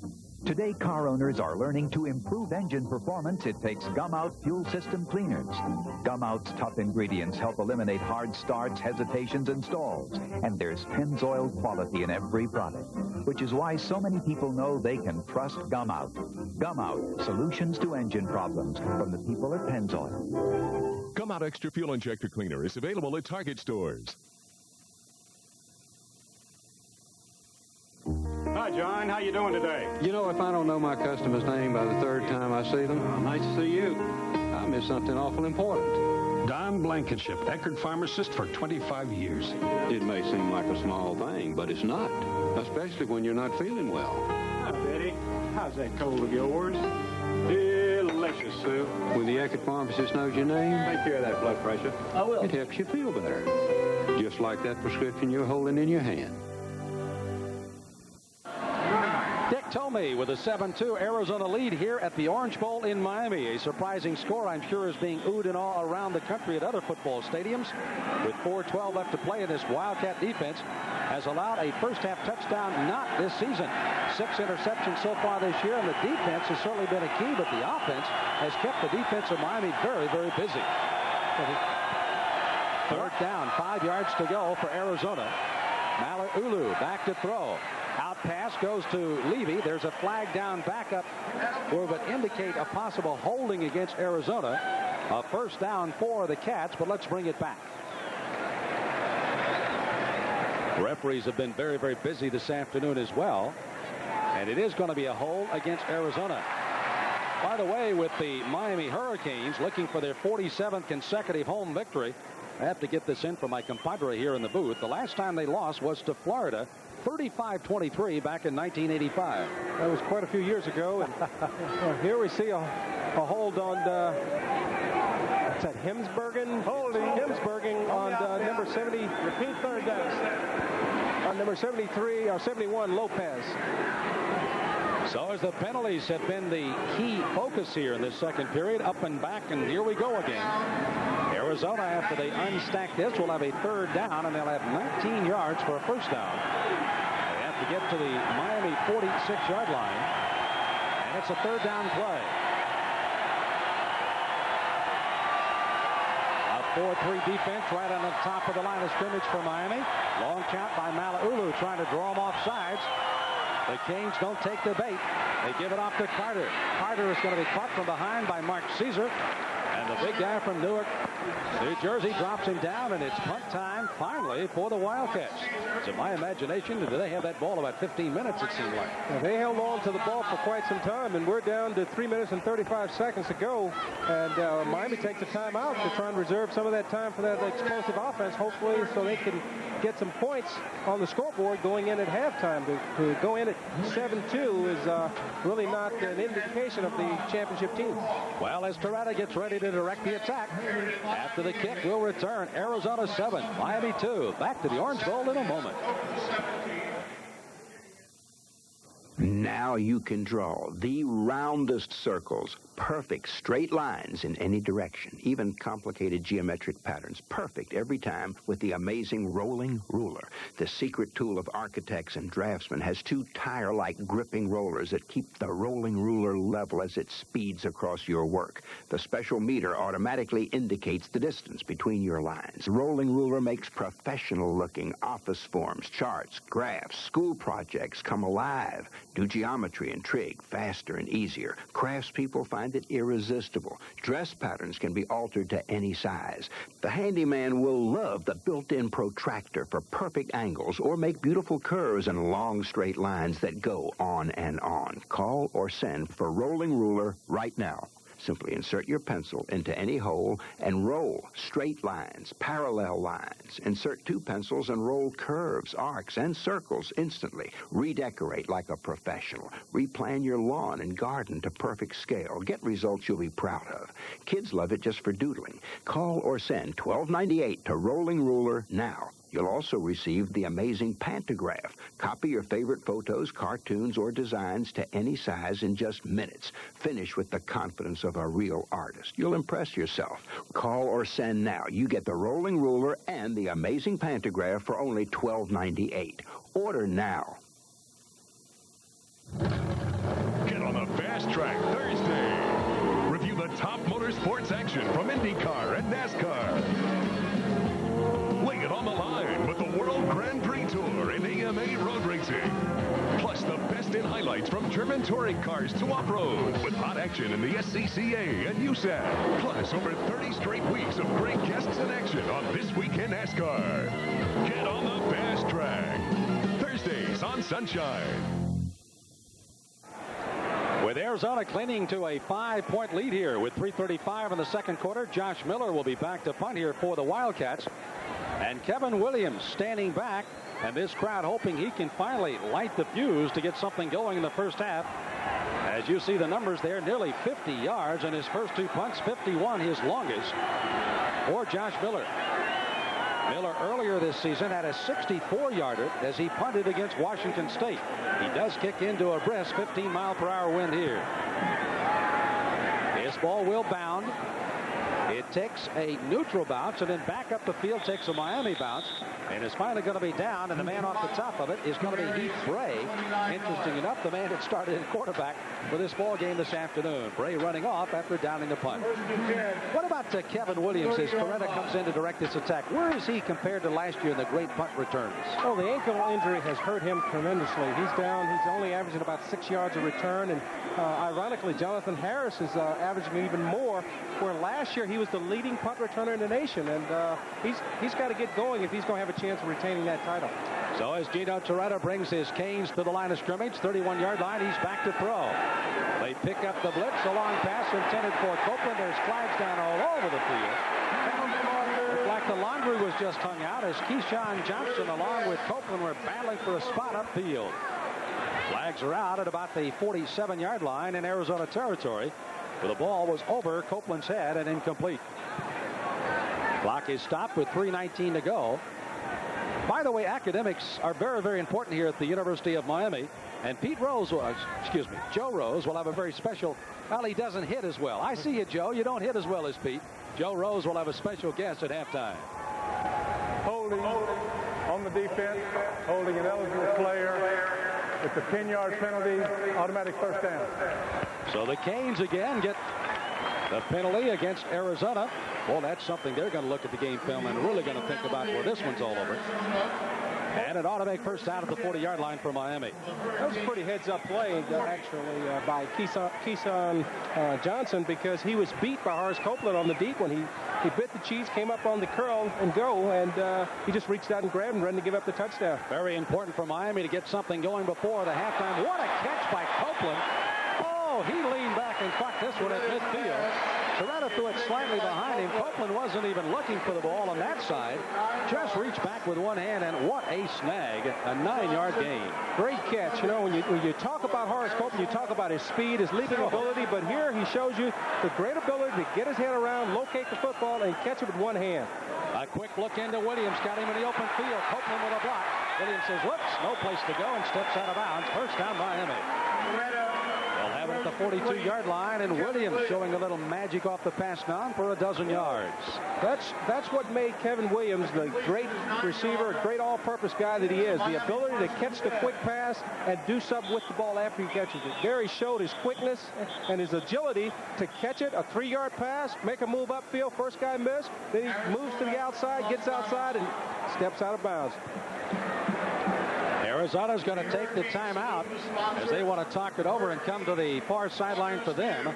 Miami will do the same, and it's interesting to note that the Hurricanes, again, desperately trying to get a score on the board with 2:47 left to play here in the first half of the ball game. Again, Joe Rose with a special guest to talk about academics here at the University of Miami. Dr. Ann Price will be his guest. Jeff DeForest will feature an outstanding catcher and runner, and Darrell Spencer on this ball club. Of course, Nat and I will have highlights and stats. That's all at halftime here on Hurricane Football. Don't forget the Miami Dolphins Monday Night Football magazine will come your way, featuring Tony Page along with John Grimsley. It's live here on Sunshine Network at 7 p.m. It'll be coming up this Monday night, and immediately following, of course, the ball game for the Dolphins as they'll be playing out in Seattle. Don't miss it on Sunshine Network. Back to academics, by the way. Gino Torretta is one of 4 of the Canes who have already graduated here. He, along with Darren Smith, also Kevin Kirkheide, and Darrell Spencer, who will be featured at halftime, have all graduated. Also, Michael Barrow is taking his final courses on accounting degree and will graduate on course. And also Coleman Bell, a management major, taking his final course, working on his second degree. So academics, a big part of Gino Torretta in his 5th year as a senior here at the University of Miami. Numbers on him, that was just about what he had last week in the first half against Florida A&M before having to go out with a bad shoulder. Right. Last week he was a little bit more impressive on the long throw, but the numbers are basically about the same at this point. And I think that what has to happen here is they've got to come out with some points, go into in the locker room with some momentum. So far, they've been pushed around the field by the Wildcats, and they need to get something on the board. Toretta's going to have to run out of there. There was nobody back there to block for him. And Rob Waltrip, the young man we talked about at the top of the show, the nose guard, 6'2", 274 from Phoenix, Arizona, came really strong, and Torretta had to get out of there in a hurry.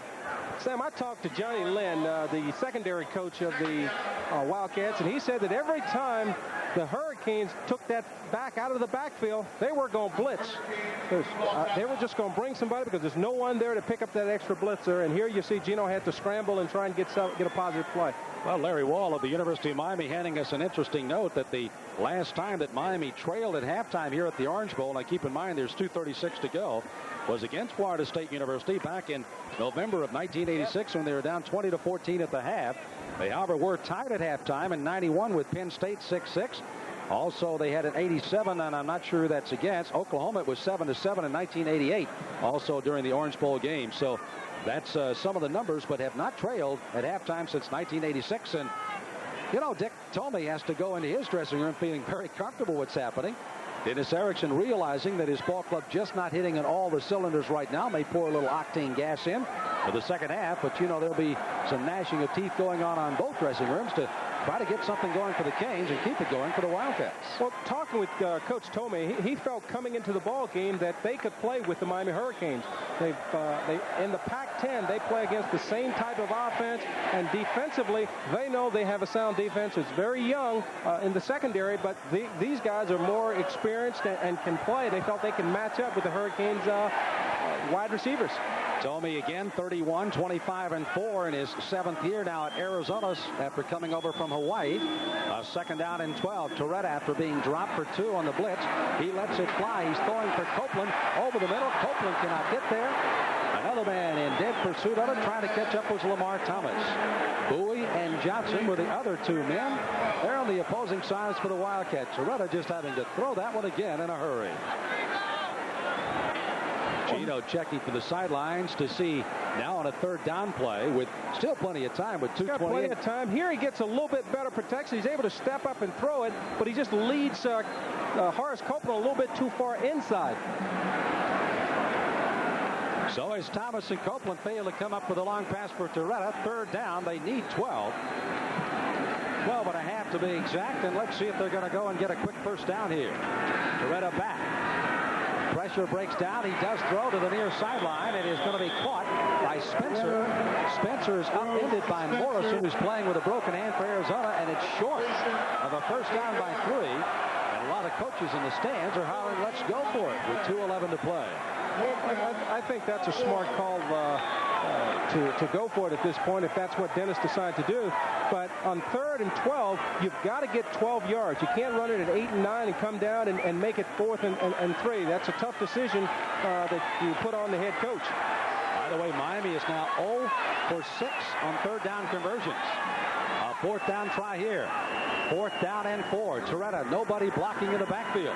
He's got his receivers all out. Now he runs. He dumps it off. It's going to be incomplete or intercepted. It is intercepted by Morrison. And then a flag flies as Thomas tried to knock the ball away and got a personal foul as Torretta dumped it off, intended for Thomas, but intercepted. And a flag down indicating a possible personal foul on Lamar Thomas. Terry Monk and staff, the all Big East crew, they have been very busy this afternoon. Torretta that time running out, and as Ned had pointed out early on, he was going to have to move the pocket today. At that time was a little indecisive. He wanted to dump the ball or run with it. That time he threw it. Morrison intercepts. Well, it's only the 2nd intercept of the year against Torretta. They've thrown 4 touchdowns.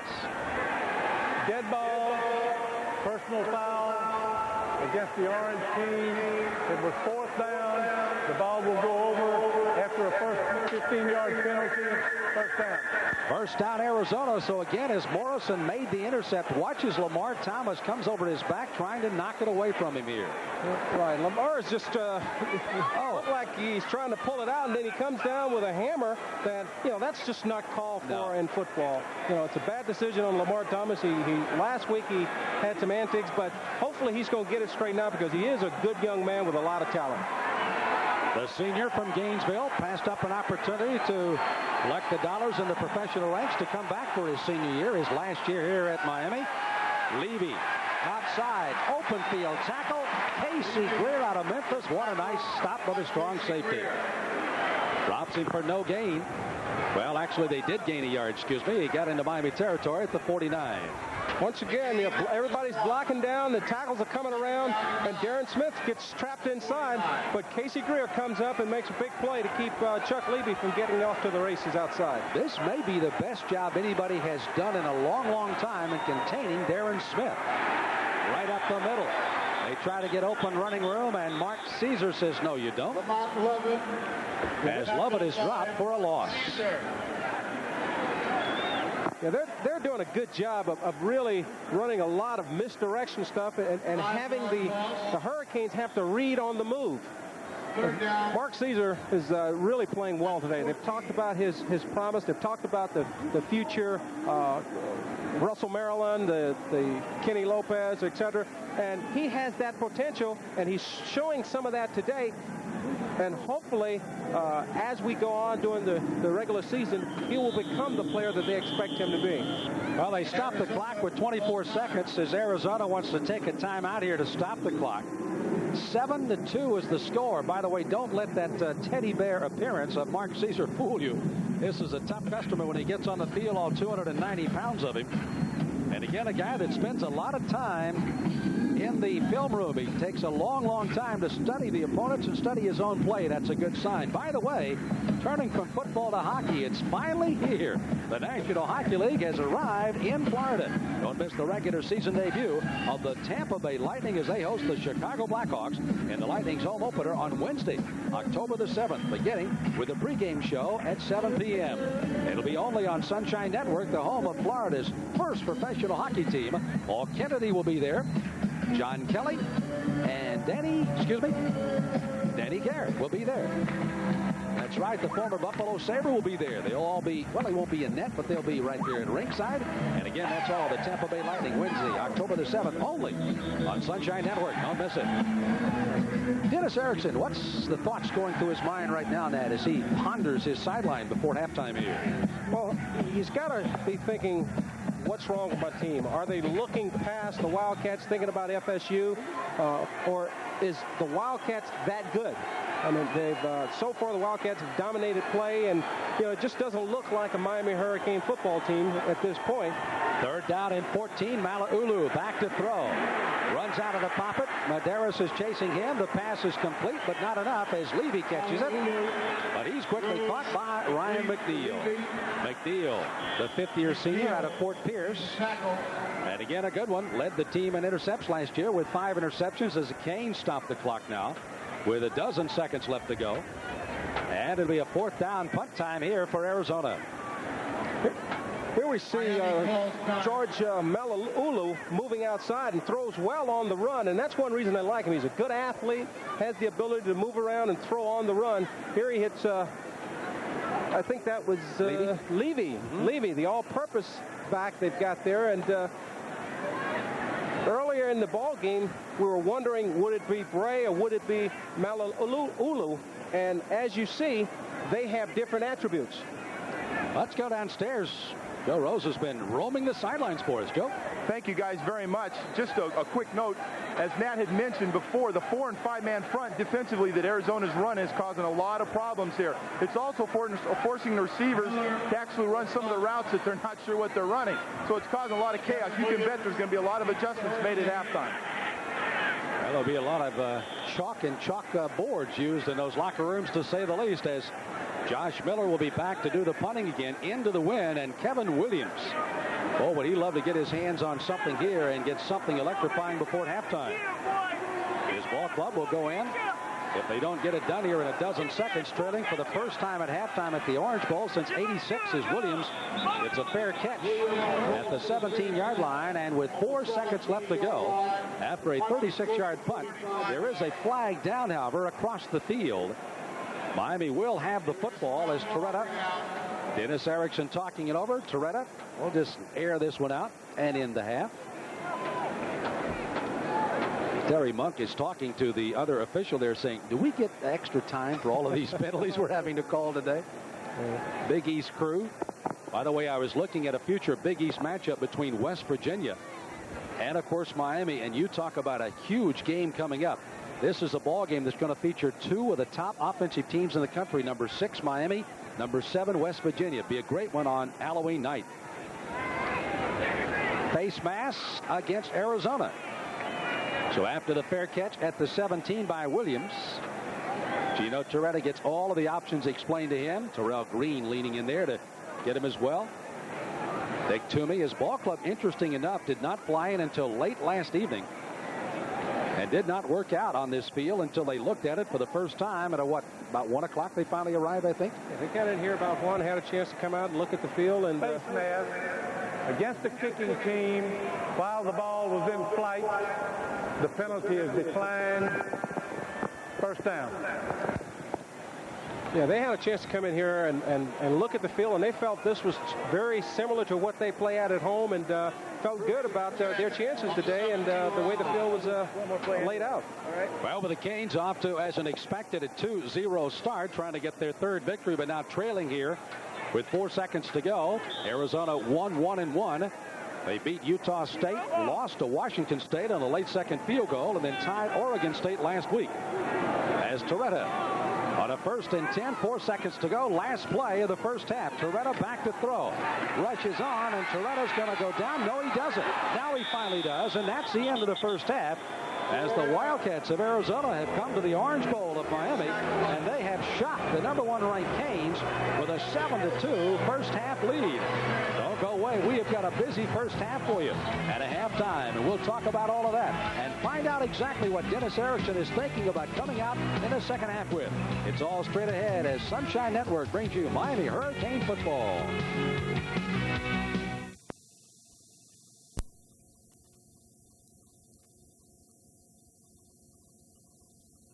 Arizona Wildcats shocking the Miami Hurricanes at halftime, but there's still plenty of time as we've got 30 more minutes of football to go. First half statistics as we take a look at them, and the Canes, their defense has bent, giving up only 19 yards passing, with the rushing 107 and 126. And you take a look at the turnovers, neither team has turned the football over as of yet. So that's the key in the ball game. The Canes have put some numbers up, but they haven't put it on the scoreboard yet as they trail 7-2. Back deep for Arizona, Levy, Lovett, and Vaughn. Levy is the deep man, and kicking off will be Dane Pruitt for the Hurricanes. The Canes, by the way, will have this third quarter with a very stiff easterly wind at their back. They'll have to go into the fourth quarter, though, into the wind, and they do right now have a opportunity to try to get themselves back in the game by playing defense. Levy off his feet at the 27. A flag is down. C.J. Richardson makes the stop after a 15-yard return by Levy. On the kick by Dane Pruitt, and the option rest with Miami, and they'll back up the Wildcats holding on the return. That is Terry Monk, the referee, squares this one away. And let's get his call here. Illegal block in the back, above the waist, by the receiving team. First down. The strategy for both clubs, for Arizona and for Miami, as we get ready for action in the third. Last week, the Arizona Wildcats got extremely conservative in the second half. I think Miami, on the other half, really has to turn it on. They've got to get some offense going, and defensively, they've got to stop this initial drive to get the ball in the hands of their offense to try and take the lead early. You saw Malaulu is perfect on 3 for 3 passes in the first half. He'll start his ball club with a first down and 10, and they're at their own 16.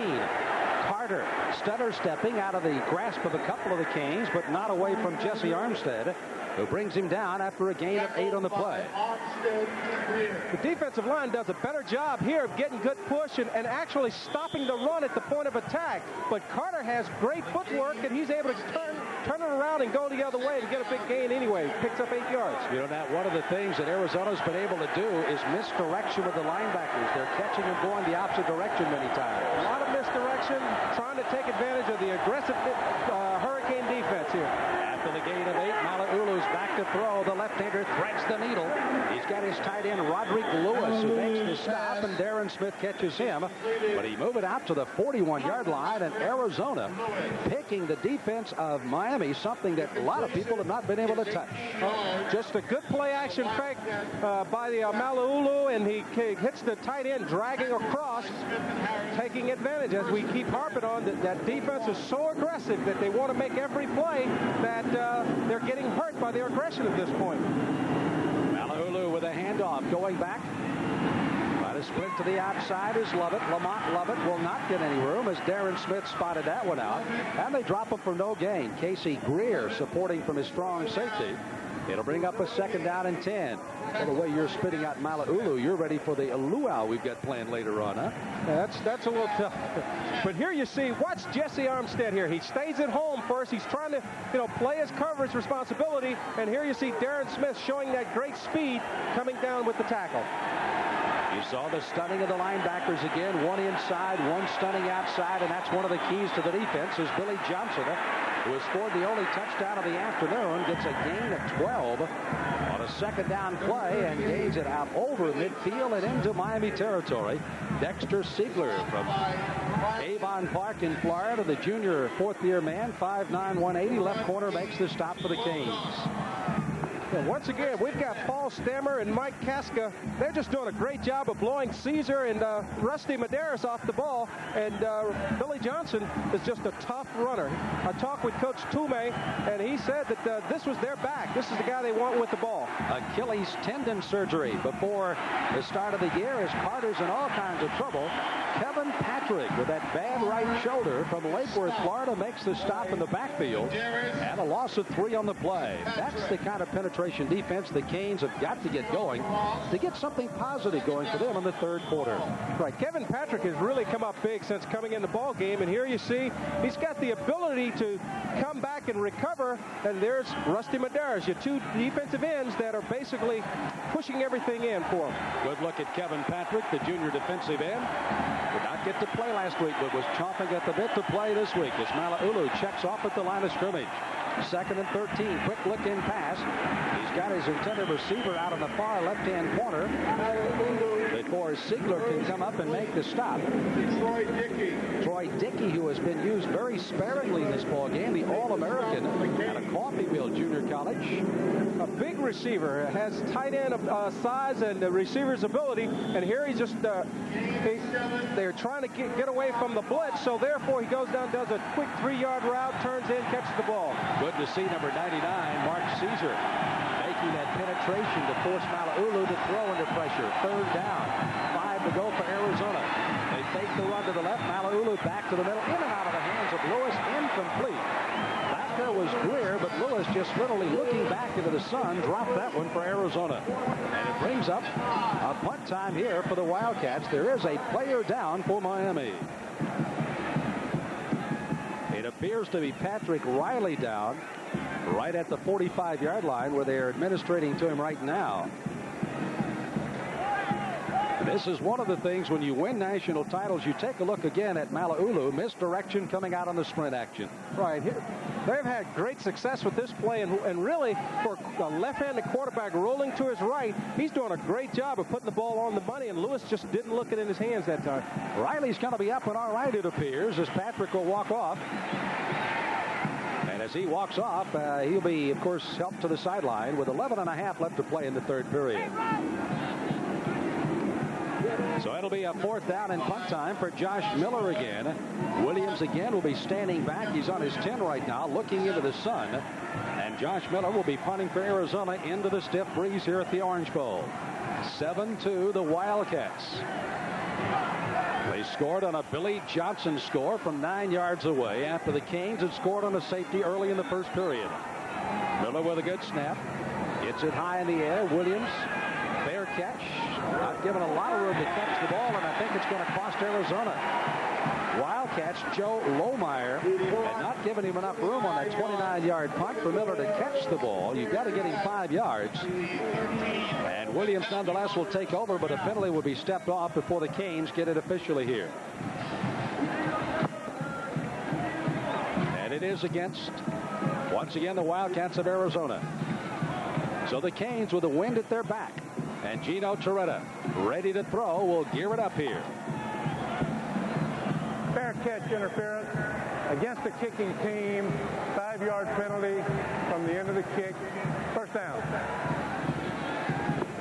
Here's a good fair catch signal, and you see Joe Lohmeyer is not giving him the yard or two to catch the football, and that's a good call by the officials there. Gino Torretta will bow under Terrell Green. 11:23 in the 3rd quarter. And the Canes trailing by 5, wanting to get something going in the 3rd period. Is this the letdown? Is Arizona this good? We'll find out in this quarter as the handoff goes to Bennett. No place to run. A loss of 5 on the play. Let's go downstairs to Joe Rose. Joe? Speaking of all the great tradition here at the University of Miami, here's a man that helped make that possible. Russell Maryland, the #1 draft choice from the Dallas Cowboys, who's on break this week.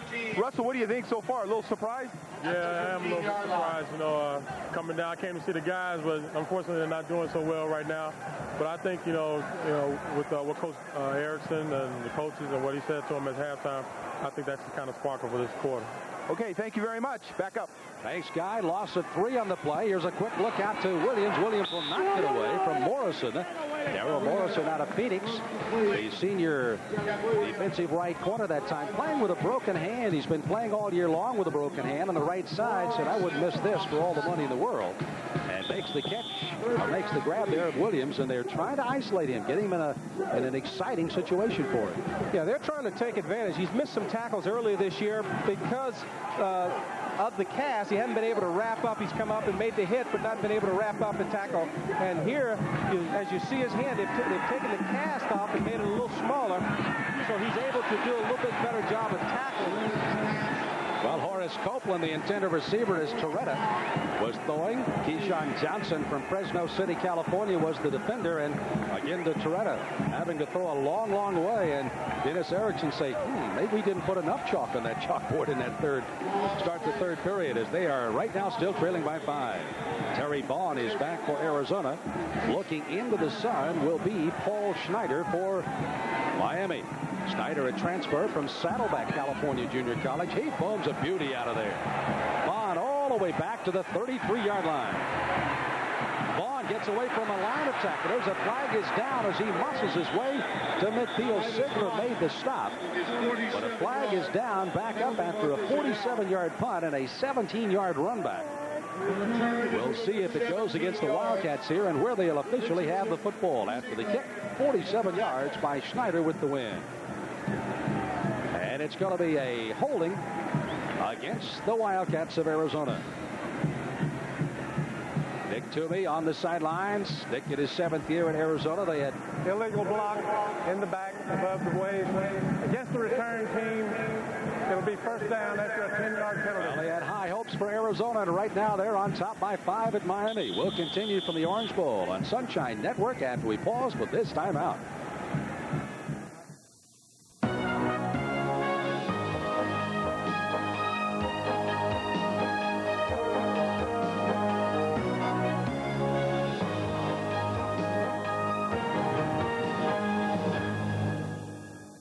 Hey, watch out! Oh, no! Uh-oh! Are nicks and scratches destroying your car's finish? Introducing Color Smart, the color-coordinated polish that makes nicks and scratches disappear. Look, to shine your shoes, you choose matching color polish. Color Smart works the same way. Just choose the color that matches your car. Not a car key! Use Color Smart White and those scratches disappear. Color Smart brings back any car's shine. Amazing! Don't spend hundreds on a new paint job. Now you can order Color Smart, the intelligent car polish, for only $19.95. Order now, and we'll double the size of your bottle at incredible 16 ounces. But wait, call within the next 10 minutes, and we'll also include this triple bonus. Restored, clear glass, and new car scent. A $20 value free. Order your Color Smart today. Have your credit card ready and call 1-800-652-2112 or send check or money order to the address on your screen. For faster delivery, call 1-800-652-2112.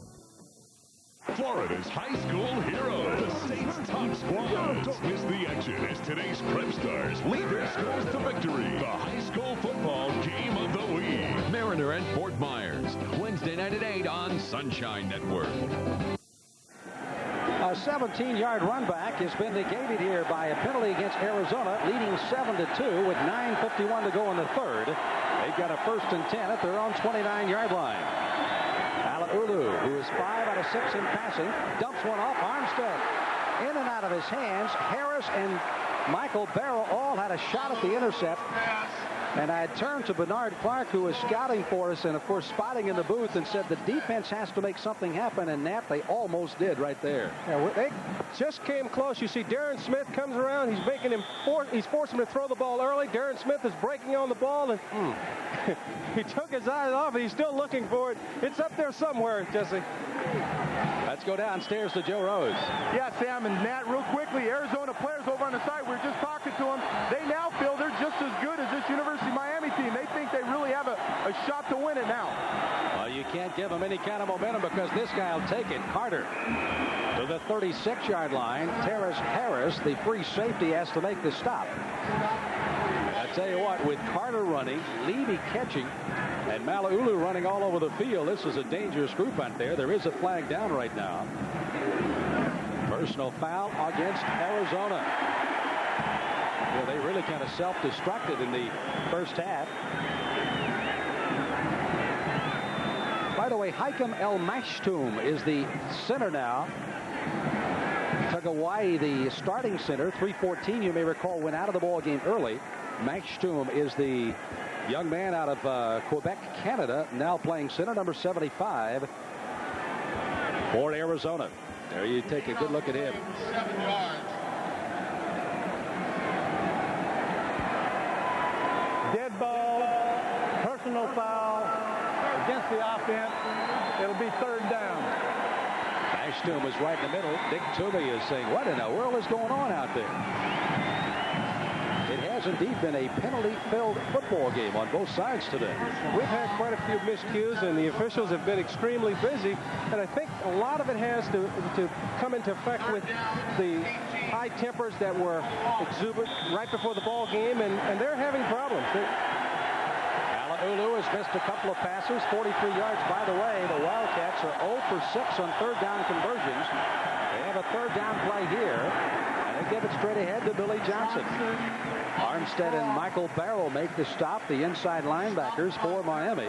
And it brings up another punt time. And slowly but surely here, Nat, the defense is trying to give the offense a little bit of field position. Right. Defense is doing a better job of staying at home. You see Michael Barrow just taking care of his own responsibility, not trying to make anything extra happen.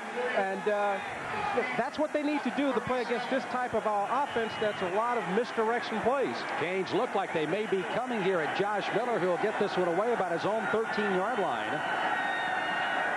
Now they spread out, and here's a kick. Williams will catch it. People all over him. He's going to be dropped down at about the 34. There's a penalty back upfield, and I tell you what, that could probably be holding against Arizona very easily. Terrell Green, the man that made the stop, was back there blocking, for it.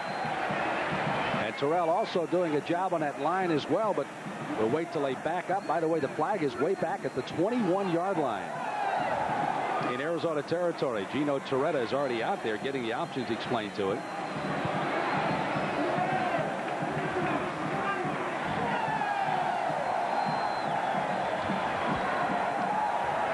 Holding on the offense. 10-yard penalty.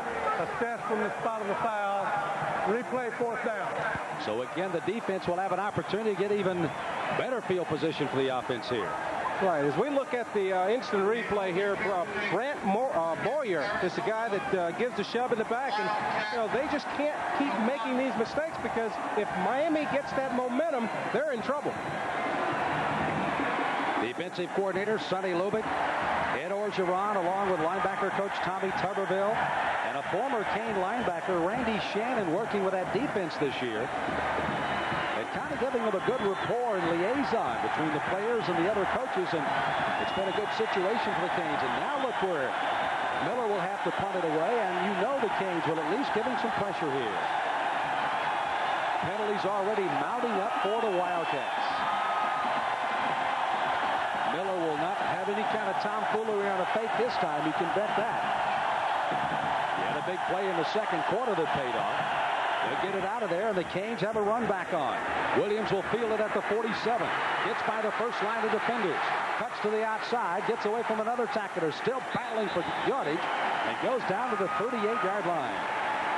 Finally, Wayne Farley, makes the stop for Arizona. 37 yards on the punt, 7 yards return for Kevin Williams. Well, he's having a tough time getting started, but I think if we look at the replay, we can see that he's dragging that left foot a little bit. As he catches the ball, you can see he's dragging that left foot a little bit. He's not able to push off and go, and he's not making those decisive, quick moves that you normally get with a Kevin Williams. So he's a guy that really, I think the Wildcats have done a tremendous job of punt coverage to not give him a chance to get started as well. One shy of an NCAA record with 3 punt returns for touchdowns last year, as Torretta lets it air out again, and back there trying to get the ball, Lamar Thomas. He and Brandon Sanders, who have had quite a night, and Torretta was asking the referee about, hey, how about another late hit back up here? Kind of squares that helmet around, almost turned it around backwards on him. Right, well, last year, the Wildcats felt they got 20 hits on him during the course of the ball game, and that's what they want to do here. As you see, Skurlock comes in a little bit late, hits him in the face, and that's something that should be called by the official. Not just the fact that it's a late hit, but he went to the face mask. Second down, 10 yards to go. Torretta, you see the numbers on him with 154 yards, but no touchdowns so far this year.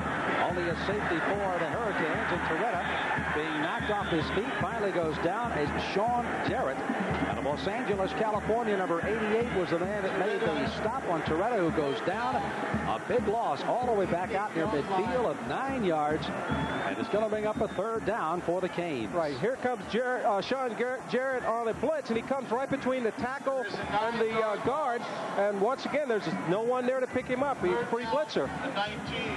Shows a lot of the inexperience of that young offensive line of the Hurricanes. 3 of the 4 ruthless posse are in the ball game right now. They've got Copeland along with Williams and Thomas. Spencer has come off as Torretta has a lone running back. A 3rd down and 19 for the Canes. Torretta, good protection this time. He's throwing to the sideline. It's going to be caught by Copeland. It's a catch at the 29-yard line. That'll be close to a 1st down and a big one for the Canes. 21 yards, they do make it. You know, Sam, earlier we talked about the fact that if you need 20 yards, you've got to run a 21, 22-yard route. Here you see Copeland does a great job of turning Morrison all the way around and coming back to catch the ball. 21-yard gain, 1st down Hurricanes. Interesting note on the Canes. They've got only 3 yards rushing this afternoon, so it has been only the passing game that has worked against Arizona. And it's a 1st and 10 at the 29. Rushing game with Bennett. They try to gain on that 3 yards. He muscles his way down to the 27-yard line before Sean Harris. You know, we have not called his name a lot, so they've scouted, blocked well on Sean Harris, the sophomore from Tucson. 32 tackles coming into this game today. But he's been pretty much held in check with the exception of a couple of charges across the line of scrimmage in the 1st quarter.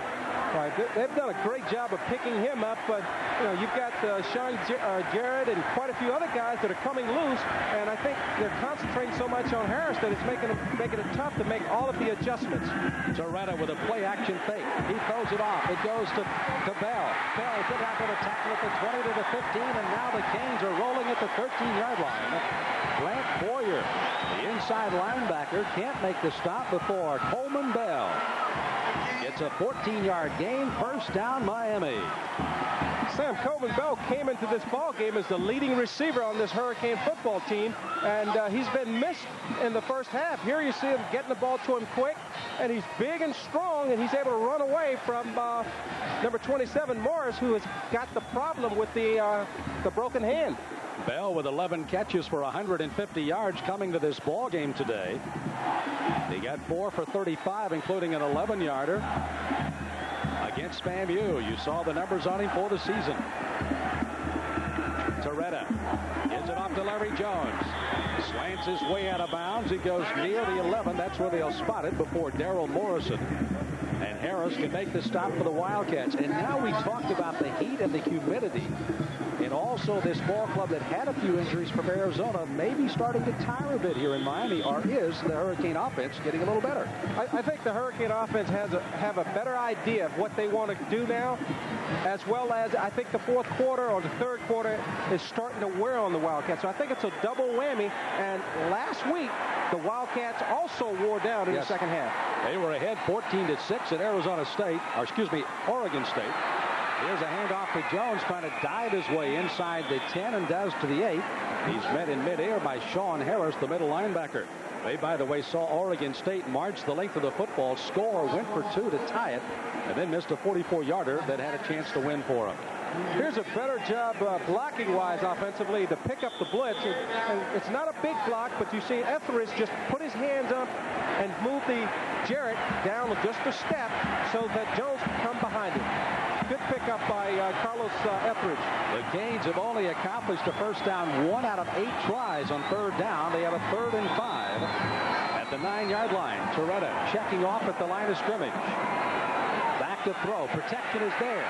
It's to Thomas. Thomas right at the stake for the 1st down. Out there defending was Johnson. They collided right at the distance needed for the 1st.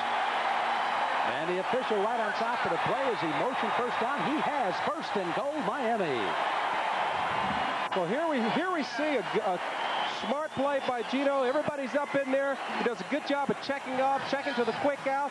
And then Lamar does a good job of getting 7 yards. Not 5, not 4. Getting the yardage needed for the 1st down.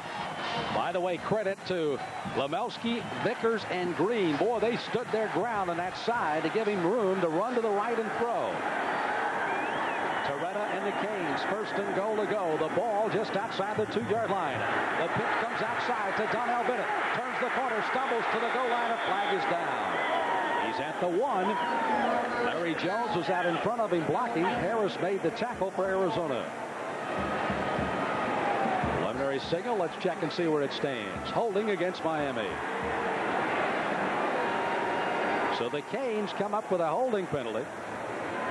That'll march them out of the 5-yard zone is Dennis Erickson getting the calls from upstairs. Holding on the offense. Repeat first down. Thank you.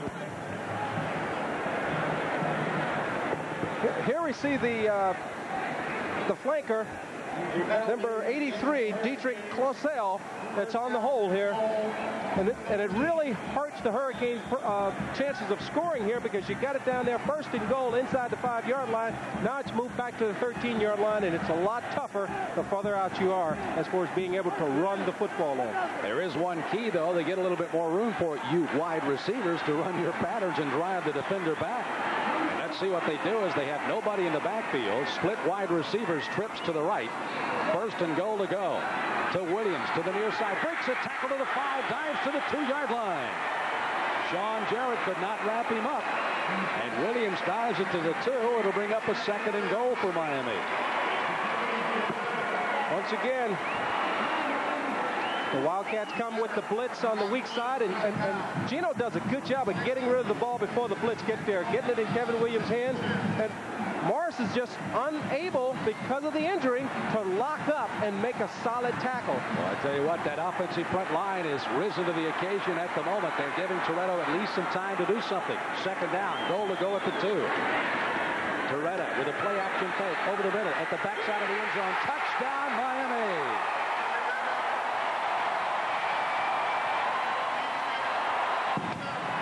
Clausell, who had been caught for the hole earlier, comes up to make a touchdown reception, and welcome to the receiving corps to Dietrich Clausell. That's right. If you're going to make a mistake and you want to atone, this is the way. So he's caught earlier for the hole, moves the offense back. Now he comes back with a big catch for the touchdown off the play-action pass. Does a good job of just sneaking through the line of scrimmage here. Gino rolls out, and he finds the back of the end zone, sets down, catches the football. Third-year sophomore out of Gulfport, Mississippi is Clausell. Toretto, by the way, with that touchdown throw now, will tie Jim Kelly as number 5 all-time here with the Canes with 33 touchdown passes. So again, it's Toretto and Jim Kelly with 33 career touchdown passes for the Canes, as Toretto's march to the Heisman has been sputtering today, but still intact. As the Canes again will wait for a moment before the extra point, having taken the lead back with a score of 8-7. We'll be back with more. 3:50 to go in the third quarter.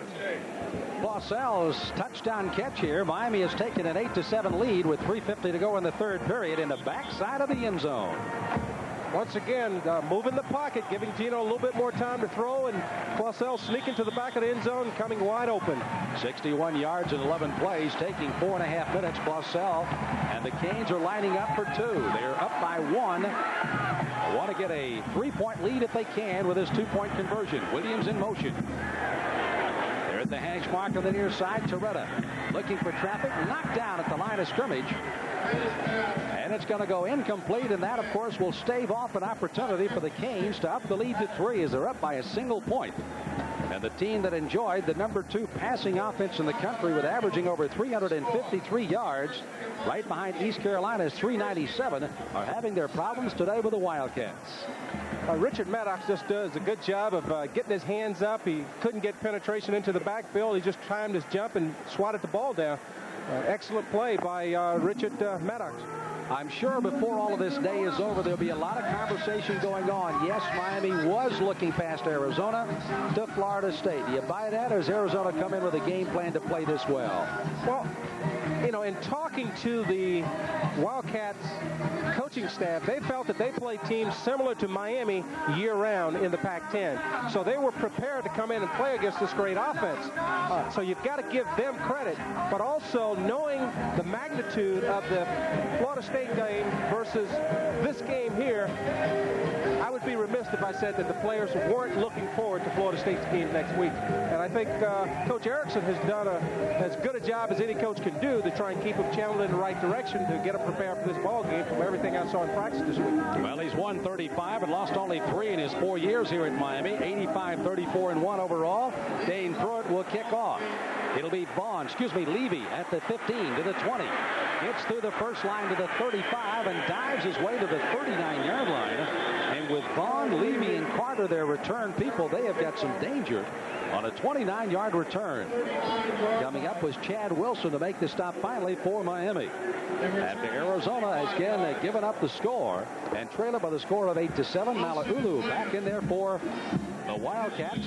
Again, having missed only a couple of pass opportunities, did not start today. Heath Bray came out, ran most of the first quarter. Mala'ulu has come in and been very shifty here with this ball club. Stacked running backs. He's got Lovett as the fullback. Carter is the tailback in the stacked eye. A long count by Mala'ulu. Gives it to Carter. Carter, you see how fleet-footed he is as he bounces off of tackles. Harris was up to hit him first. And then coming over was Casey Greer. Well, Carter's scary. Very scary. He has the ability to run out of tackles. He's got such quick feet. And here they have him cornered. And once again, he comes out the backside for a big play. Carter along with Levy. They run a full eye, as you saw there a moment ago. When Levy comes in, they'll shift into a slot back position with the lone running back and move Carter out of the game, which he's out right now. They've got Troy Dickey along with Bond split to the near side, both with burning speed. They give it straight ahead, and that's Billy Whiteshoes. Johnson carries it into the teeth of the defense. Jesse Armstead making the stop before midfield, but I think Arizona may have gotten a first down. The officials are not sure yet. Now they're moving the sticks. First down, Arizona. So the Arizona offense that was sputtering early on, giving up a safety to the Canes, now trail it by 1. The Hurricanes defensive line really did a good job of stuffing this play, but Billy Johnson was very patient. He stayed in there, stayed behind, and eventually it was a crack, and he was able to squeak through to get that first down. Like a bowling ball, not a lot of places to catch a hold of. Barely is the running back, and they give it straight ahead to him on a first down play. Darren Smith, Michael Barrow both feel the gap that time. There was no place to run. And Carter and Fraley stacked up. Well, when you talk about linebackers, they have had some great ones here at the university. And these three, of course, are probably some of the best that have come down the pipe. Medeiros, looks like a left knee for Medeiros.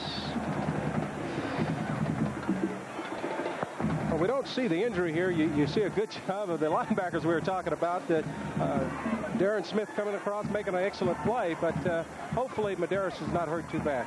We'll check on the injury when we return again here at the Orange Bowl in the third period. 2:22 to go. Miami 8, Arizona 7. We're back on Sunshine Network after this timeout.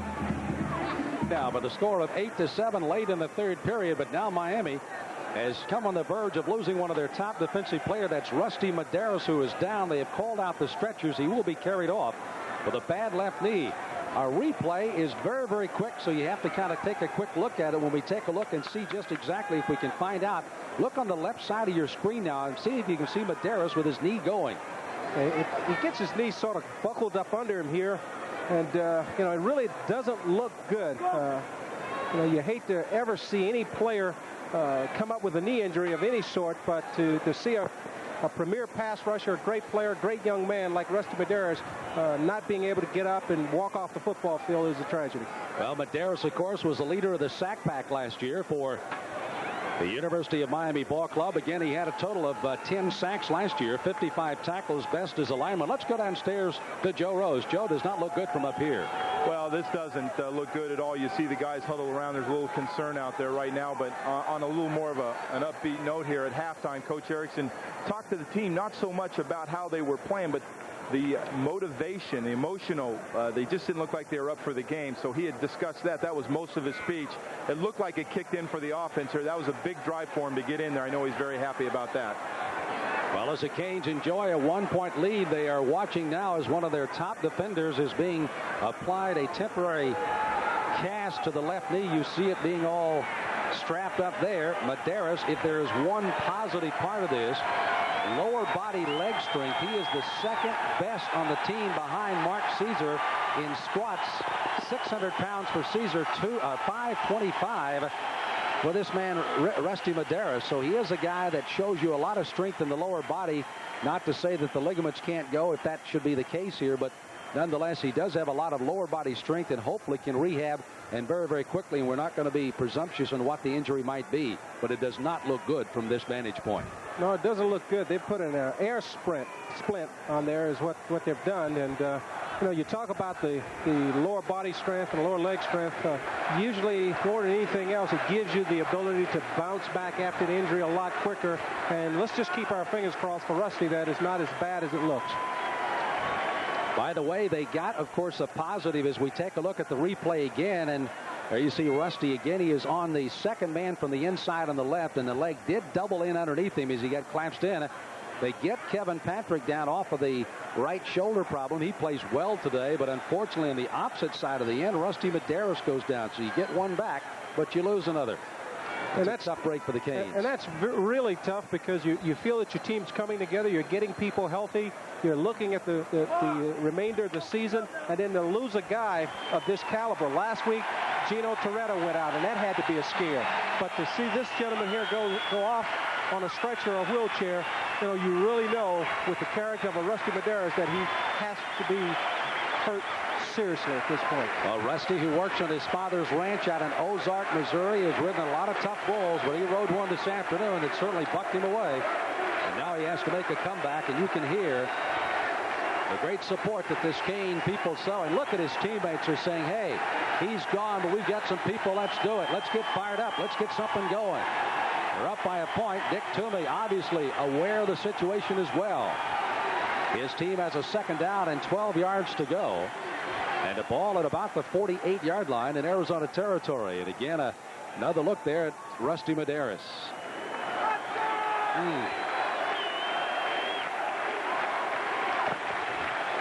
Now, as an ex-athlete, you know, that's really tough. You know, you always want to, no matter how bad you get hurt, how you get hit, you want to be able to walk off the field. And I know this is extremely tough for Rusty to be carried off the field.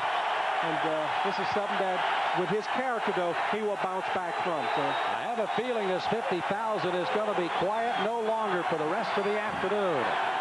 Arizona, 2nd and 12. Malaulu, dump-off pass inside to Carter.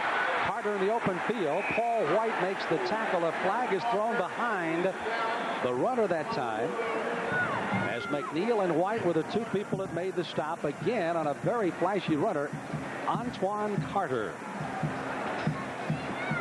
Terry Monk, our referee, very busy today. Preliminary signal, holding against Arizona. We're going to have to give them boxing gloves not to hang on out there, I guess. Pushing the back against the offense. 10-yard penalty from the spot of the foul. Replay, second down. So as the Wildcats march themselves the opposite direction again. Told me wants to get on the chain. He said, I got a better direction for that thing to go. I'll tell you that. He's now as a second down. And they need approximately 20 yards for the first down. And again, they're at their 40-yard line. Sam, you have to wonder, as much as that call has been made on the Wildcat offense and defense, if they're not used to being called for that in the Pac-10. They try to give it to Carter.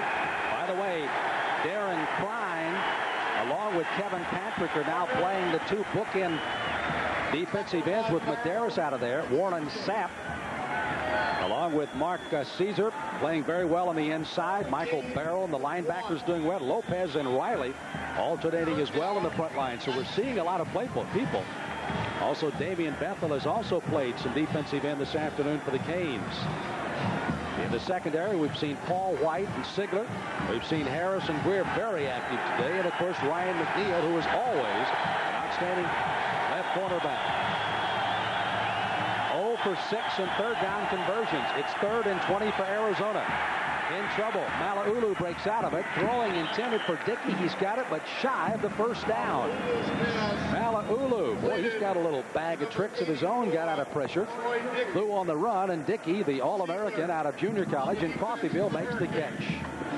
Well, George, the quarterback shows you a good job of spreading around the pocket, but here you watch Troy Dickey. He runs a little out. He does a good job of going down, getting his body up under the football, and making the catch. In that situation, could he driven about 3 or 4 more yards and then come back to the ball, gone past the chain? I think he might have made a mistake. I think he made a mistake in not getting the yardage, but he felt that his quarterback was in trouble, and he, broke the route off a little bit, I think. 10 seconds to go in the third quarter. Another towering kick here by Josh Miller. Williams will get no run back here. And keep in mind, coming into this game, Miller had 1 yard run back on him all year long. He kicks this one 34 yards, has some great hang time. And after the fair catch, it'll be the Canes' ball at their own 10-yard line. 90 yards of real estate for Gino Torretta and the Hurricane offense.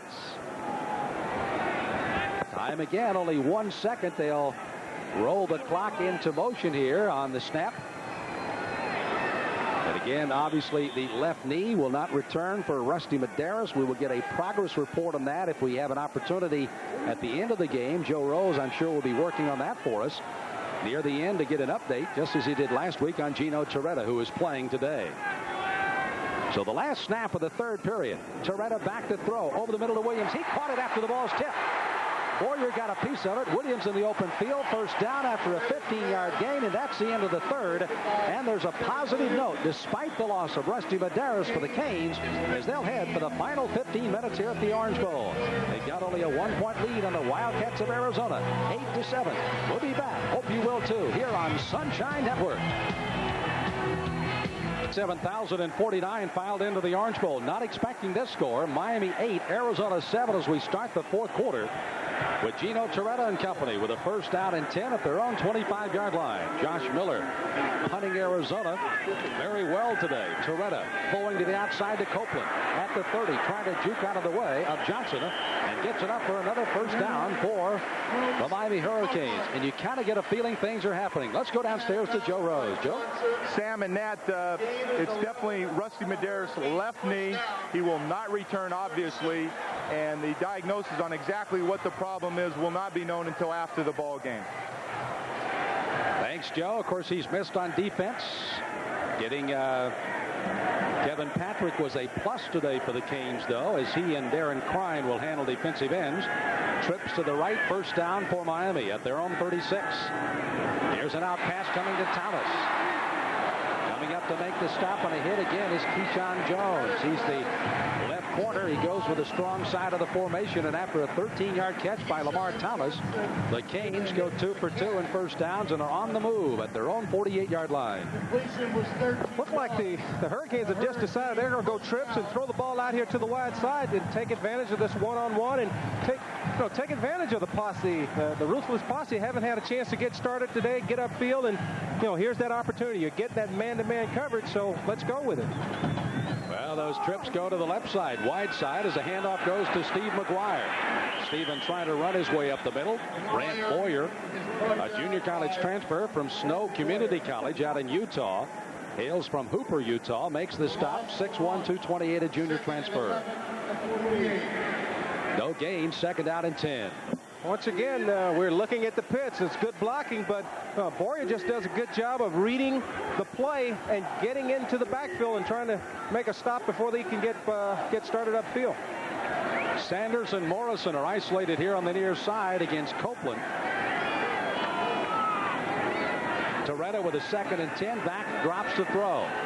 Going to the near sideline, and Spencer makes a fingertip catch. He catches you just before going out of bounds, but it's going to be short yardage gain of 3. And out of bounds at the 48-yard line in Arizona territory. It'll bring up a third down play for the Canes. This is just a good throw and catch, especially by Spencer, being able to catch the ball not only in his hands but on the fingertips. You teach young receivers that you've got to develop confidence, catch the ball in your hands, and here Spencer does a great job of it. Harris, Thomas, and Copeland heading to the far side is now Gino. Up over 247 yards passing, back to throw again. He's going to the far sideline, trying to get it over to Lamar Thomas. He goes up over the top of everybody to make the catch. Lamar Thomas shows you that high jumping skill as he and Horace Copeland, some of the top catchers in this game, make the catch for 17 yards, first down Miami. This is just great athletic ability. He's high jumped 6'7.5" in the Big East track meet, and here he shows you his ability to go up and take the ball away from two defenders. And that's what they rave about around the Hurricane camp. The fact that he has that leaping ability and is willing to go up and take it away. Toretta almost looked like a workman-like man there as he said, that's what I've been trying to do all day. He throws on the run. Spencer over his shoulder, can't make the catch. And Toretta back upfield is decked again. Jay Phillips was the defender down on Spencer. Copeland was also in the same area. Both receivers within about 5 yards of each other.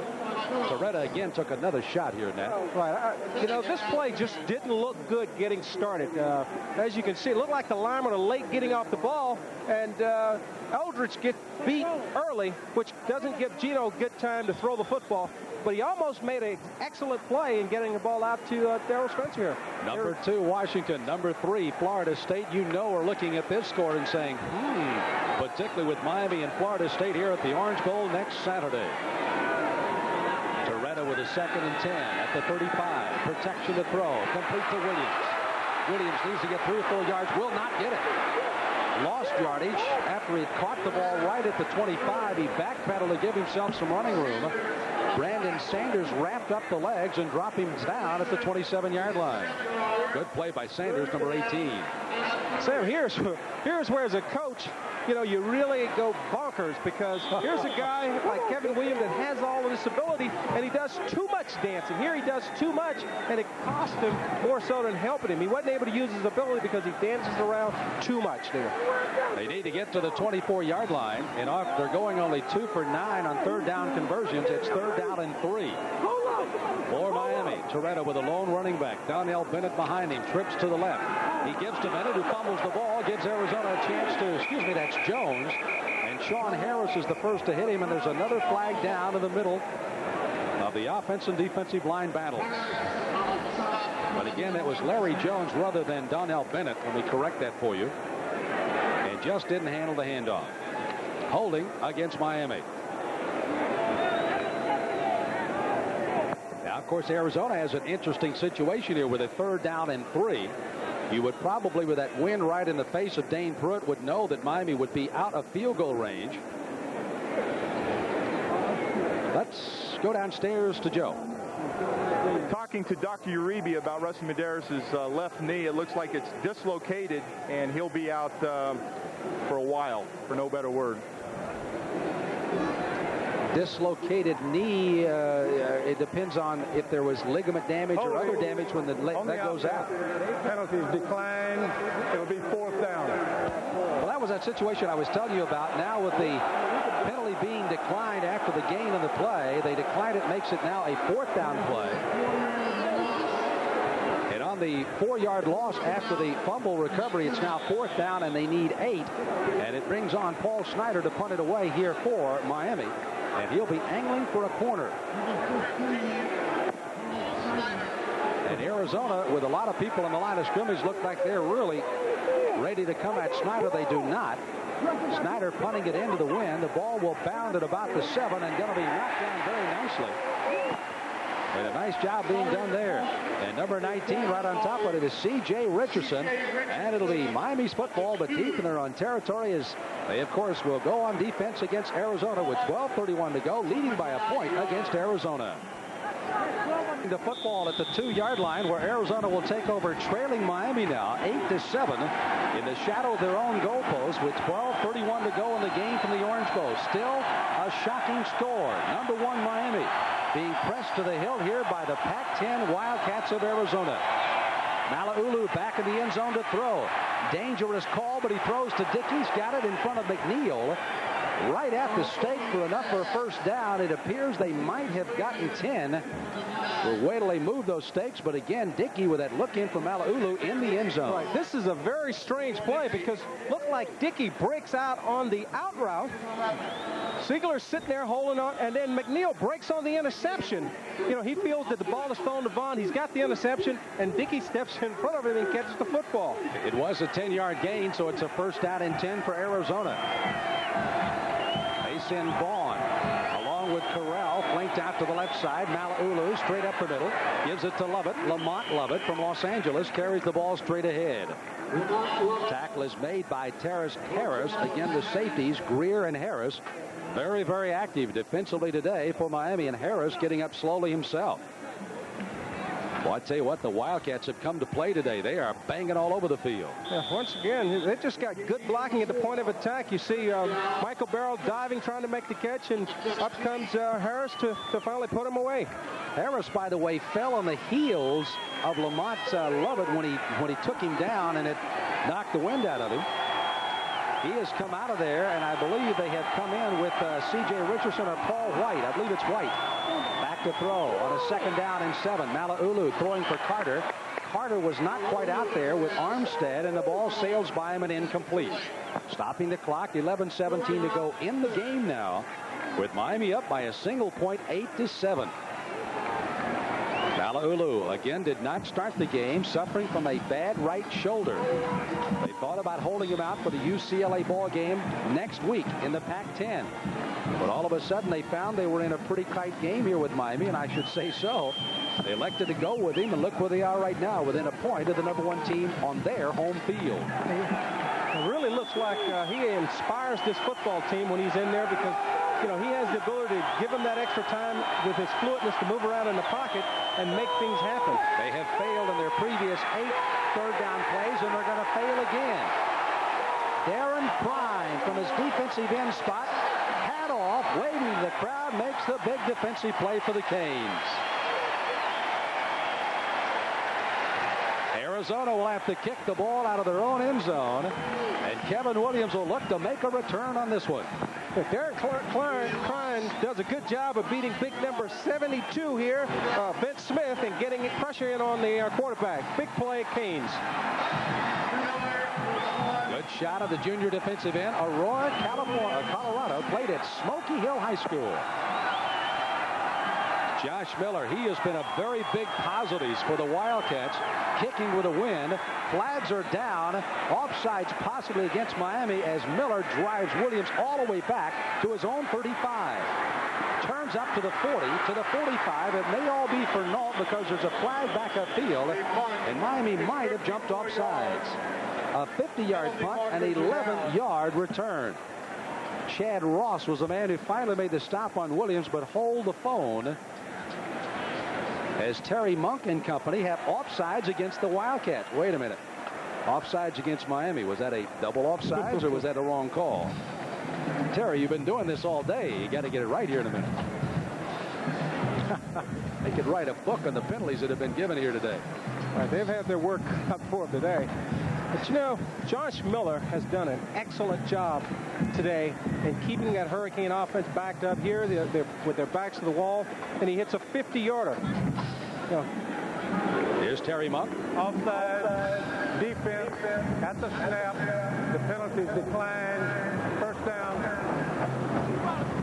So a first down for Miami as the penalty is declined. 10 yards.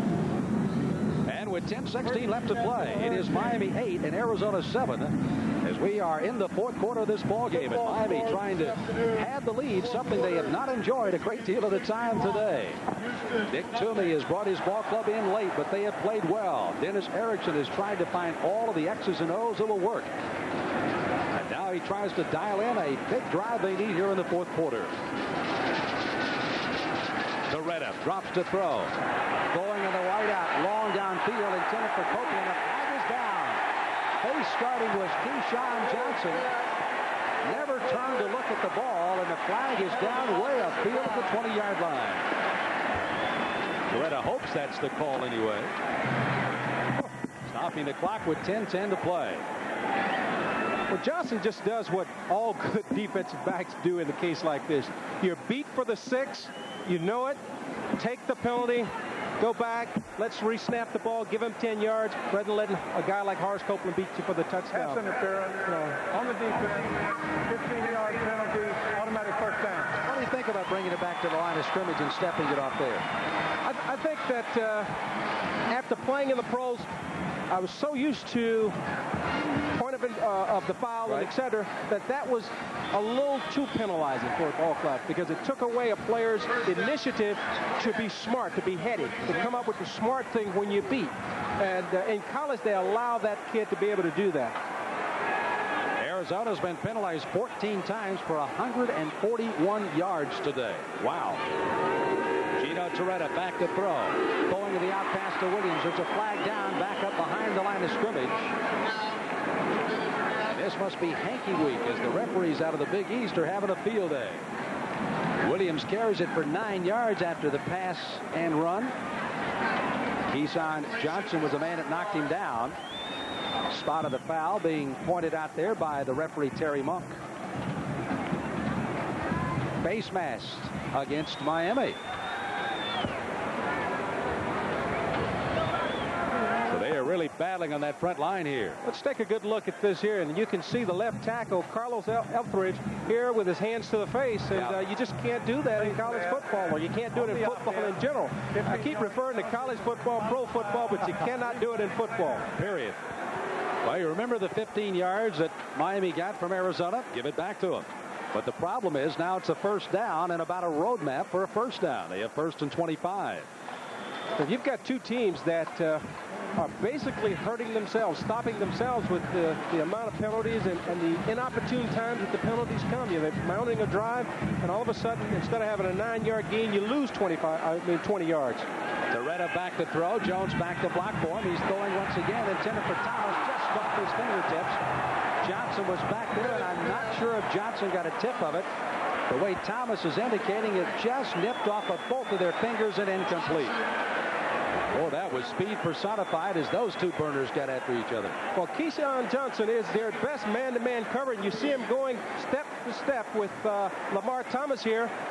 Lamar's looking out to catch the ball, and that was just a drop ball. It should have been a completion. That was one of the better throws by Gino today on the long ball, and Lamar has to feel bad, but he'll come back and come up with a big play. We know that. Well, he may come with that same play again. Arizona may also feel they're going to do that, as they've got Keyshawn Johnson absolutely winded on the far side and quickly called a timeout. He, you may recall, was down at the other end of the floor with Copeland. Then he had to turn around and run the length of the floor with Thomas, and he's pooped. Yeah, he's got to be a little tired. 9:57 left to play in the fourth quarter. It's still anybody's ball game. Number 1 Miami leads Arizona 8-7. Back after this timeout. Distraught about this 8-7 score with the Canes leading by 1. Joe Rose has got even more depressing news. Joe? Disappointing update on Rusty Medeiros. First, it's definitely a dislocated knee. He is definitely out for the season, and he will be operated. He will be operated on tomorrow morning by Dr. Uribe, I believe. So the bad news for Rusty Medeiros with that left knee dislocated. Dr. John Uribe, the University of Miami team doctor, they have made their assessment. And again, with them saying surgery is coming up tomorrow, that means that they know exactly what they know from the inside of that knee without even scoping it. Right. They've got to be pretty assured to say that. And, you start talking about a long rehabilitation process, and if that's the diagnosis, you're looking at him being out for the rest of the year. By the way, Bernard Clark made a good sign here, though, on the fact that Medeiros is a junior and does have some more play time. Been unfortunate for a senior. Bad enough for a junior. Torretta back to throw. Throwing intercepted, I believe it is. Coming up to make the intercept is Bowie right in front of Lamar Thomas. He stepped right in front of him, made the intercept, and Arizona is turning this into a Pac-10 showcase against number 1 Miami. And with 9:49 left to play in the ball game, Arizona will have the football and a chance to take the lead back again. And this is just a great play by Bowie. He breaks on the ball, but you see him lay out to come through Lamar Thomas to come up with the interception. This is just a sensational play by the free safety. And this is his 3rd interception of the year, so that's not a mishap. Here's a guy that can really play, and he also plays baseball on their baseball team.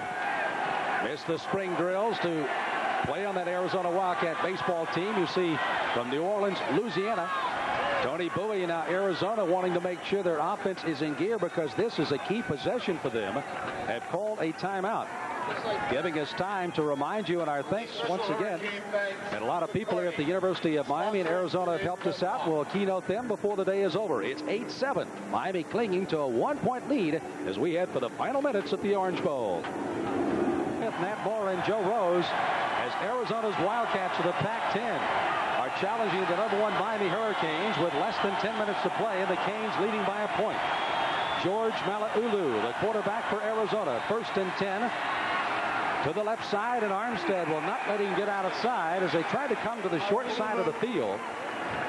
Looking for Levy or Carter, but it just got too congested coming to the near sideline.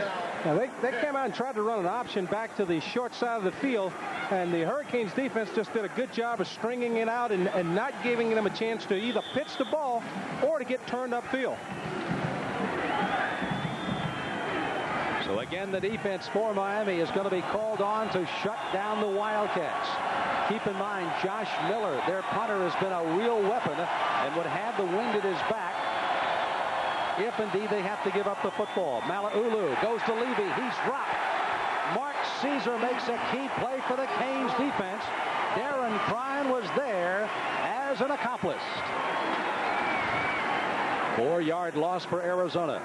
Brings up a 2nd down play, and they now will need 14 yards for the 1st down at their own 37-yard line. Mark Caesar here does a good job of getting into the gap and just making a sure tackle, not trying to put the big hit on, but coming down with Levy, trying to come up with a loss, trying to push this Wildcat offense back and get good field position for their Hurricane offense. By the way, those losses for Arizona had dropped them below 150 yards rushing, but the Canes are braced for only 6 yards all day. Malaulu on a 3rd down play. Dickey makes the catch and goes to midfield. What a catch in front of Casey Greer. Also back there as well was Darren Smith, but Troy Dickey, the All-American out of Coffeyville Junior College a couple of years ago, makes a great catch and a big play for Arizona. This is a great throw by George Malaulu because he throws it down low where there can't be an interception. Good throw. Troy Dickey goes down, make the catch, struggles forward for the 1st down. That was the first 3rd down conversion for Arizona today. They're 1 of 10 on 3rd down. 86 yards for Malaulu, but they've been efficient yards. 1st down and 10. Miami 48-yard line. The Wildcats on the move. Malaulu is caught just before he can leave the center. Hands off to Johnson, and Johnson goes nowhere. Kevin Patrick seemed to be in the backfield before that play ever got started. Well, the guy that really made that play happen there, that was just unbelievable, was really Mark Caesar. You know, as soon as the ball is snapped, he reached across the line of scrimmage and grabbed the quarterback and just refused to let him go. The play never had a chance to develop. Look at this. Oh, my. He's got him. I mean, there's no way to do anything here. The hook. I tell you what, though, looking back at it, you have to give the quarterback a lot of credit to be able to get that handoff to Johnson there. A loss of a yard, 2nd down and 11, 7:14 to go in the game. Malaulu checking off at the line of scrimmage for Arizona. Short drop, knocked down, incomplete. Darren Smith towering in the air to knock that one down. The All-American knocks it away. Number 45, and a big play for the defense again. Brings up a 3rd down and 11 yards to go. Still at the 49 in Miami territory. Sam, that's just heads-up football. Here you see Darren Smith on the rush. He realizes he's not going to get there. So he does the next best thing. Stop, jump, get your hands up, bats the ball down. Darren Smith, we've already told you, an All-American, already a graduate in December of '91 in 3.5 years, going for a master's degree. Hopes to get it by 1993. Obviously after some professional action. Malaulu back to throw. In the pocket, throws over the middle, knocked in the air, intended for Dickey. A diving try that time. Trying to come up with it was Greer. Chuck Levy along with Dickey with intended receivers, and the defense gets their just due as they have held Arizona to a 4th and 11. Big defensive series there for Miami. Very big defensive series, but the offensive series coming up is even more important. You know, Josh Miller has had a great day punting the football, and he will undoubtedly try and pin them back inside the 20-yard line. And hopefully that the Wildcats defense can stop the offense and get the ball, give them another chance to go in and score. You see Miller's numbers slightly down from his 44-yard average, but still good. And a towering kick with the wind at his back. Williams signaled for a fair catch, fumbled it momentarily, and drops on it at the 12.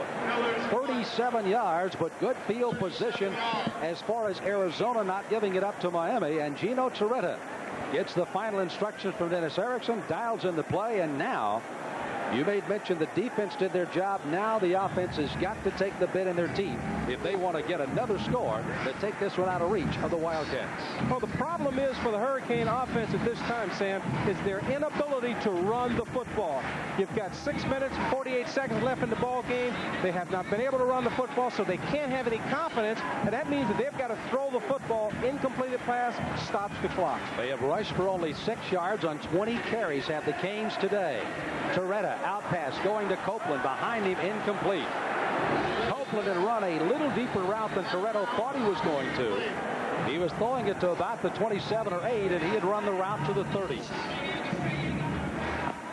You see Torretta, those steely eyes looking to the sideline, getting the call from Dennis Erickson.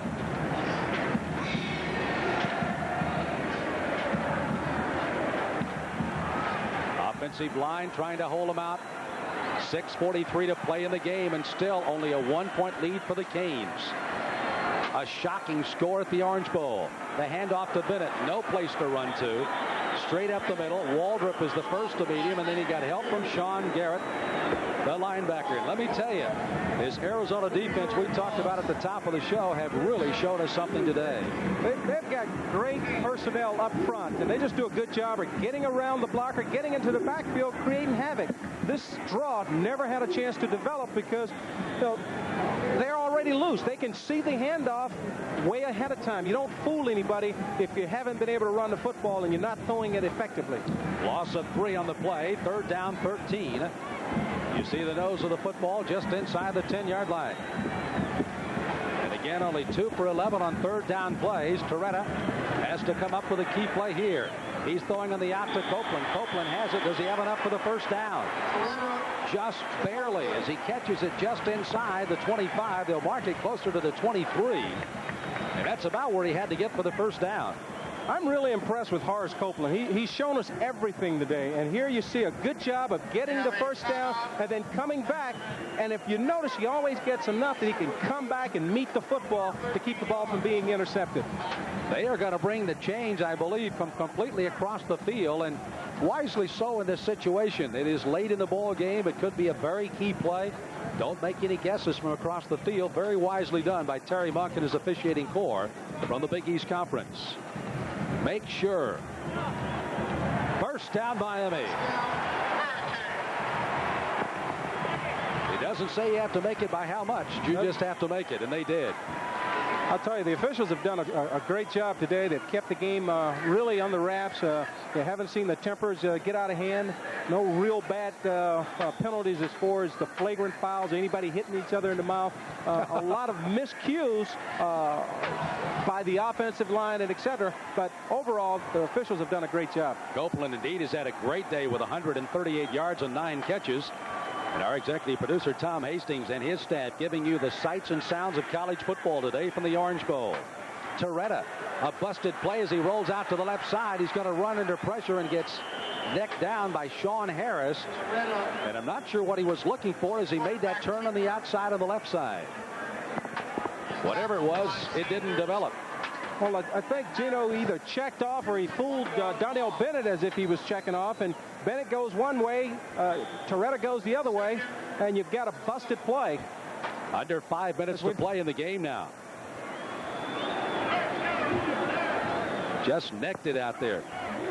Well, looked like everybody else blocked the right way, and Gino went a naked bootleg, but he was looking for Bennett, and Bennett went to the right as he went to the left. The trips come split to the right. Donnell Bennett goes flank to the left side as he's in motion, and Torretta back to throw.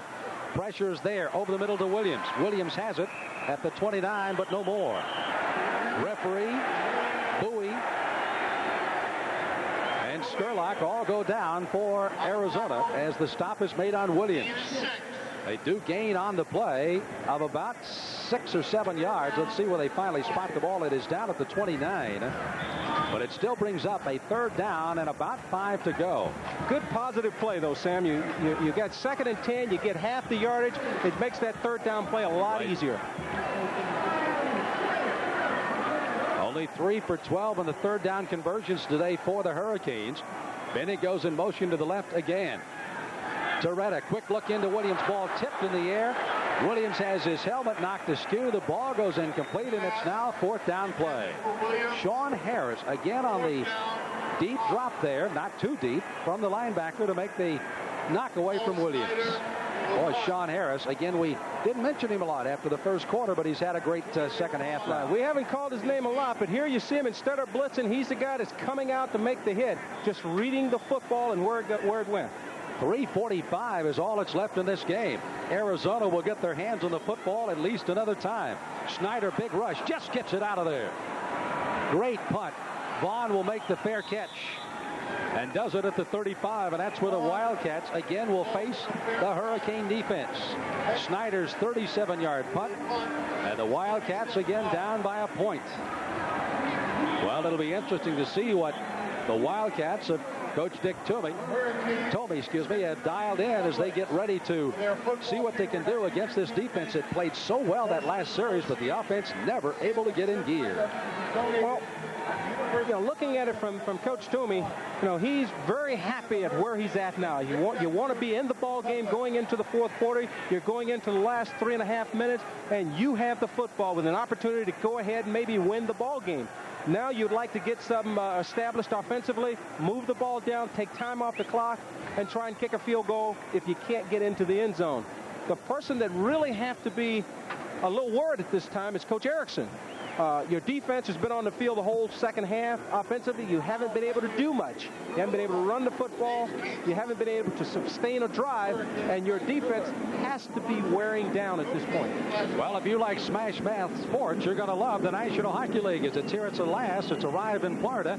And don't miss the regular season debut of the Tampa Bay Lightning as they host the Chicago Blackhawks in the Lightning's home opener Wednesday, October 7th, beginning with a pregame show at 7 on Sunshine. Only on Sunshine Network will you enjoy the home of Florida's first professional hockey team, the Tampa Bay Lightning. Again, Wednesday, October the 7th, beginning at 7 p.m. Dennis Erickson, he has had some nail biters, but this one has got to be one of the most shocking for him. Coming in, he knew Arizona was going to be tough, but how tough he wasn't sure. They have proved to be everything as Torretta and company try to cool down behind the fans on the sideline. Well, he expected a real close ball game, but not an 8-7. No. 1st and 10 Arizona. Here comes the crowd back in the game. Carter gets the pitch. Gain of about 2.5 yards. Underneath is Kevin Patrick to make the stop. Coming up is Casey Greer for Miami. Again, if you have just joined us, Rusty Medeiros, the outstanding defensive end for Miami, has been lost to the Canes. A dislocated left knee. Surgery will be performed tomorrow. The extent of how long he'll be out, of course, is yet to be determined. Here we see Carter on the quick sweep. They're just trying to get him outside, get him upfield, and take advantage of that great speed he has. But I'll tell you, Sam, the guy that I'd be worried about right now would be Chuck Levy, because he has the ability to throw the football, and there could be a gadget play in store here. Alaulu with a 2nd down and 8 yards to go after the carry. Taking a lot of time. Here's the handoff to Billy Johnson. Johnson on a trap up the middle into the secondary. Dives to midfield. Greer again along with Harris. Harris, who was shaken up earlier in the game, back in, but they don't get a hold of Johnson until he has gathered in 13 more Wildcat yards. Going down, this is the guy they say they would like to have the ball in his hands, Billy Whiteshoes, and once again he comes up with the 1st down and really put him in a comfortable position now. They can take their time, drive it down, try and kick a field goal, try not to give the ball back to the Hurricanes. Steve McLaughlin missed a 44-yarder last week at Oregon State that could have been a victory. And you know he's waiting on the wings, but they may not need him. Billy Johnson running roughshod against this Canes defense. And again, the safeties have to make the stop. Greer for Miami. Sam, they're running right up the middle, which is surprising. You don't see that against a Hurricane defense where they're able to just blow people back off the ball, create big holes for the running backs. And once again, you've got Billy Johnson coming through the middle with another big gain. Let's look and see where the linebackers of Miami are running right now. 161 yards. How close are they? They're at a normal drop right now. Pitch to Levy. Turns the corner on the far side, is banged out of bounds. He'll have enough for the first down as he goes to the 38-yard line. Casey Greer was the one that gave him the bump to send him out. And now Dennis Erickson is really starting to churn inside. And if you think tonight's ball game was tough against Arizona, look at the schedule ahead for the Canes. They've got third-ranked Florida State coming in here next Saturday. Then they have to go to University Park to play the Lions of Penn State October the 10th. Back home with TCU at Virginia Tech, West Virginia and Temple. Close at Syracuse and San Diego State. Whoa, it does not get any easier for Miami. And it is not easy right now as Arizona going to Johnson. Johnson spinning, but turned right back into Patrick Riley. And also into Mark Caesar, who make this stop in the middle for Miami. A loss on the play of a yard. Second down, 11 for Arizona. A minute 37 to go in the game from the Orange Bowl. You've got a Wildcat football team right now that smells victory, and they're doing the little things. Even there was a positive play that Johnson wasn't thrown for a big loss. He was able to break the tackle of Mark Caesar and get upfield, save the loss from being a big loss to a 2-yard loss. I was looking across the way to see if Steve McLaughlin was up kicking yet. He is not. Handoff straight up the middle. They go to Carter. Carter to the 25. He'll pick up the lost yard and gain about 3 more. But it'll bring up a third down play. And the Wildcats are going to need 7 yards. Terrace Harris along with Mark Caesar make the stop for Miami. Once again, here they come. You try and move it outside. He makes a big cut inside. And then you see Superman, as they call him, Jesse Entret flying through the air to turn him back inside to the pursuit. 40 seconds left to play. A third down and 7 for Arizona. The ball game could be resting certainly on these next 2. Only 2 for 12 and third down conversions. Malauulu trying to sneak it straight ahead. They're just trying to set up a field goal position for Steve McLaughlin to try to win it here with 22 seconds as it'll bring up a 4th down play. A rather unusual call by Arizona. Now they want to wind the clock as far as they can down. Miami is not stopping it. It's down to 10, 9, 8, 7, 6, 5, 4, 3. And they finally stop it at 3 seconds as Arizona will go for the win with 3 seconds. And a 16-mile-per-hour wind will be at the back of Steve McLaughlin for Arizona. What a turn of events for the #1 ranked team in the country, the Miami Hurricanes. Arizona, many people with a 1-1-1 record felt like, well, they're a decent ball club, but they can't stay on the field with Miami. The Canes certainly had to think a little bit about Florida State next week. And then they got in a tug-of-war with Arizona and have not been able to recover, and they lead by only a point with a chance to lose the game with 3 seconds. Sam, that 1-1-1 is very deceptive. They were 2 field goals away from being 3-0 coming in here today. Last week, they were tied 14-14, and once again, they took a chance and decided to leave it all up to Mr. McLaughlin to come up with a big kick.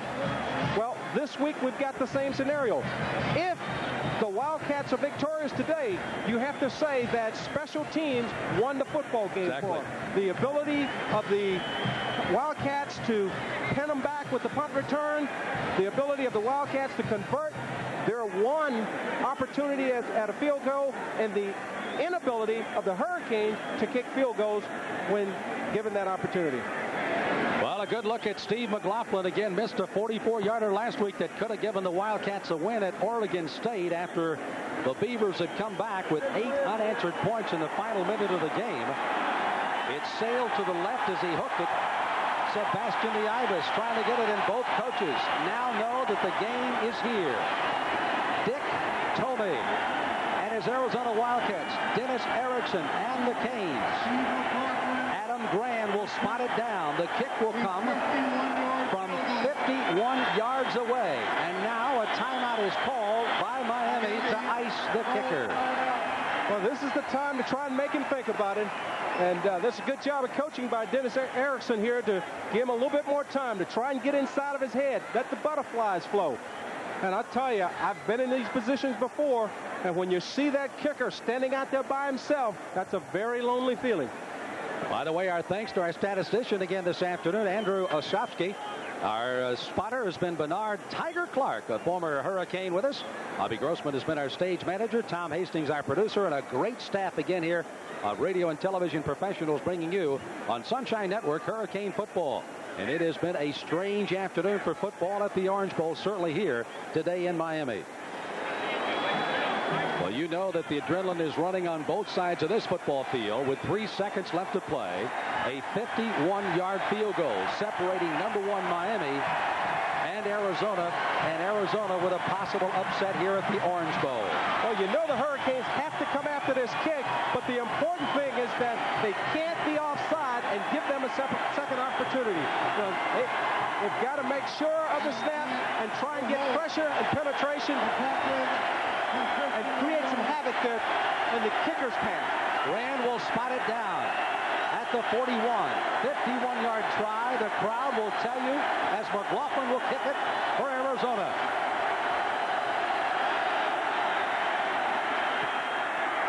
It's long enough.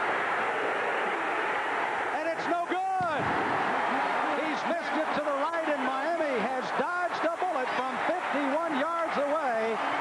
Steve McLaughlin has pushed it to the right, and Miami wins it by the score of 8-7 and stays unbeaten for the 47th consecutive time at home and the 21st in a row.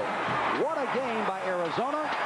What a gutty performance by these Wildcats against the Hurricanes. A lot of questions to be answered this week before Florida State. But what an effort the Wildcats from Tucson have put on tonight. We've got to tip our hat to him here. Well, this is electricity. You know, he missed it last week. He hooked it a little left. This time he tries to compensate and he pushes it right. He's got plenty of leg.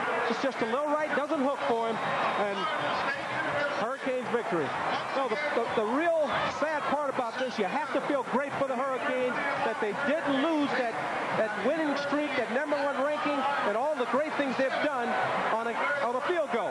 But you have to feel sorry for the Wildcats team because they came in here, they had an excellent game plan, they played the Hurricanes tough, and they gave themselves a chance to win, and they just weren't able to get it done with the field goal. Well, Dennis Erickson and the Canes may lose some voting points, but should still be #1 as they face #3 Florida State here at the Orange Bowl next week. We'll start wrapping this things down at the Orange Bowl. We return to get our final. Miami 8, Arizona 7 here on Sunshine Network.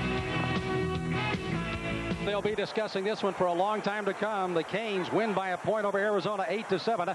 Joe Rose has Dennis Erickson cornered on the sidelines. Joe? Well, I'm with Coach Erickson right now. Coach, glad to get away with an 8-7 win. Yeah, glad to get away. I mean, we played so poorly on offense. It was awful. And defensively, we came through. And Arizona played hard and had a chance to win it at the end. I know that's what they were trying to do, and they had their chance. And I got to congratulate them. We obviously can't afford to play like that next week. How flat would the team, do you feel, was flat in the second half as well? I don't know if we were flat or Arizona played good. I guess it was a combination, but I'm not going to take anything away from Arizona. They played well, and we didn't play well, and maybe that'll wake us up because we need a wake-up.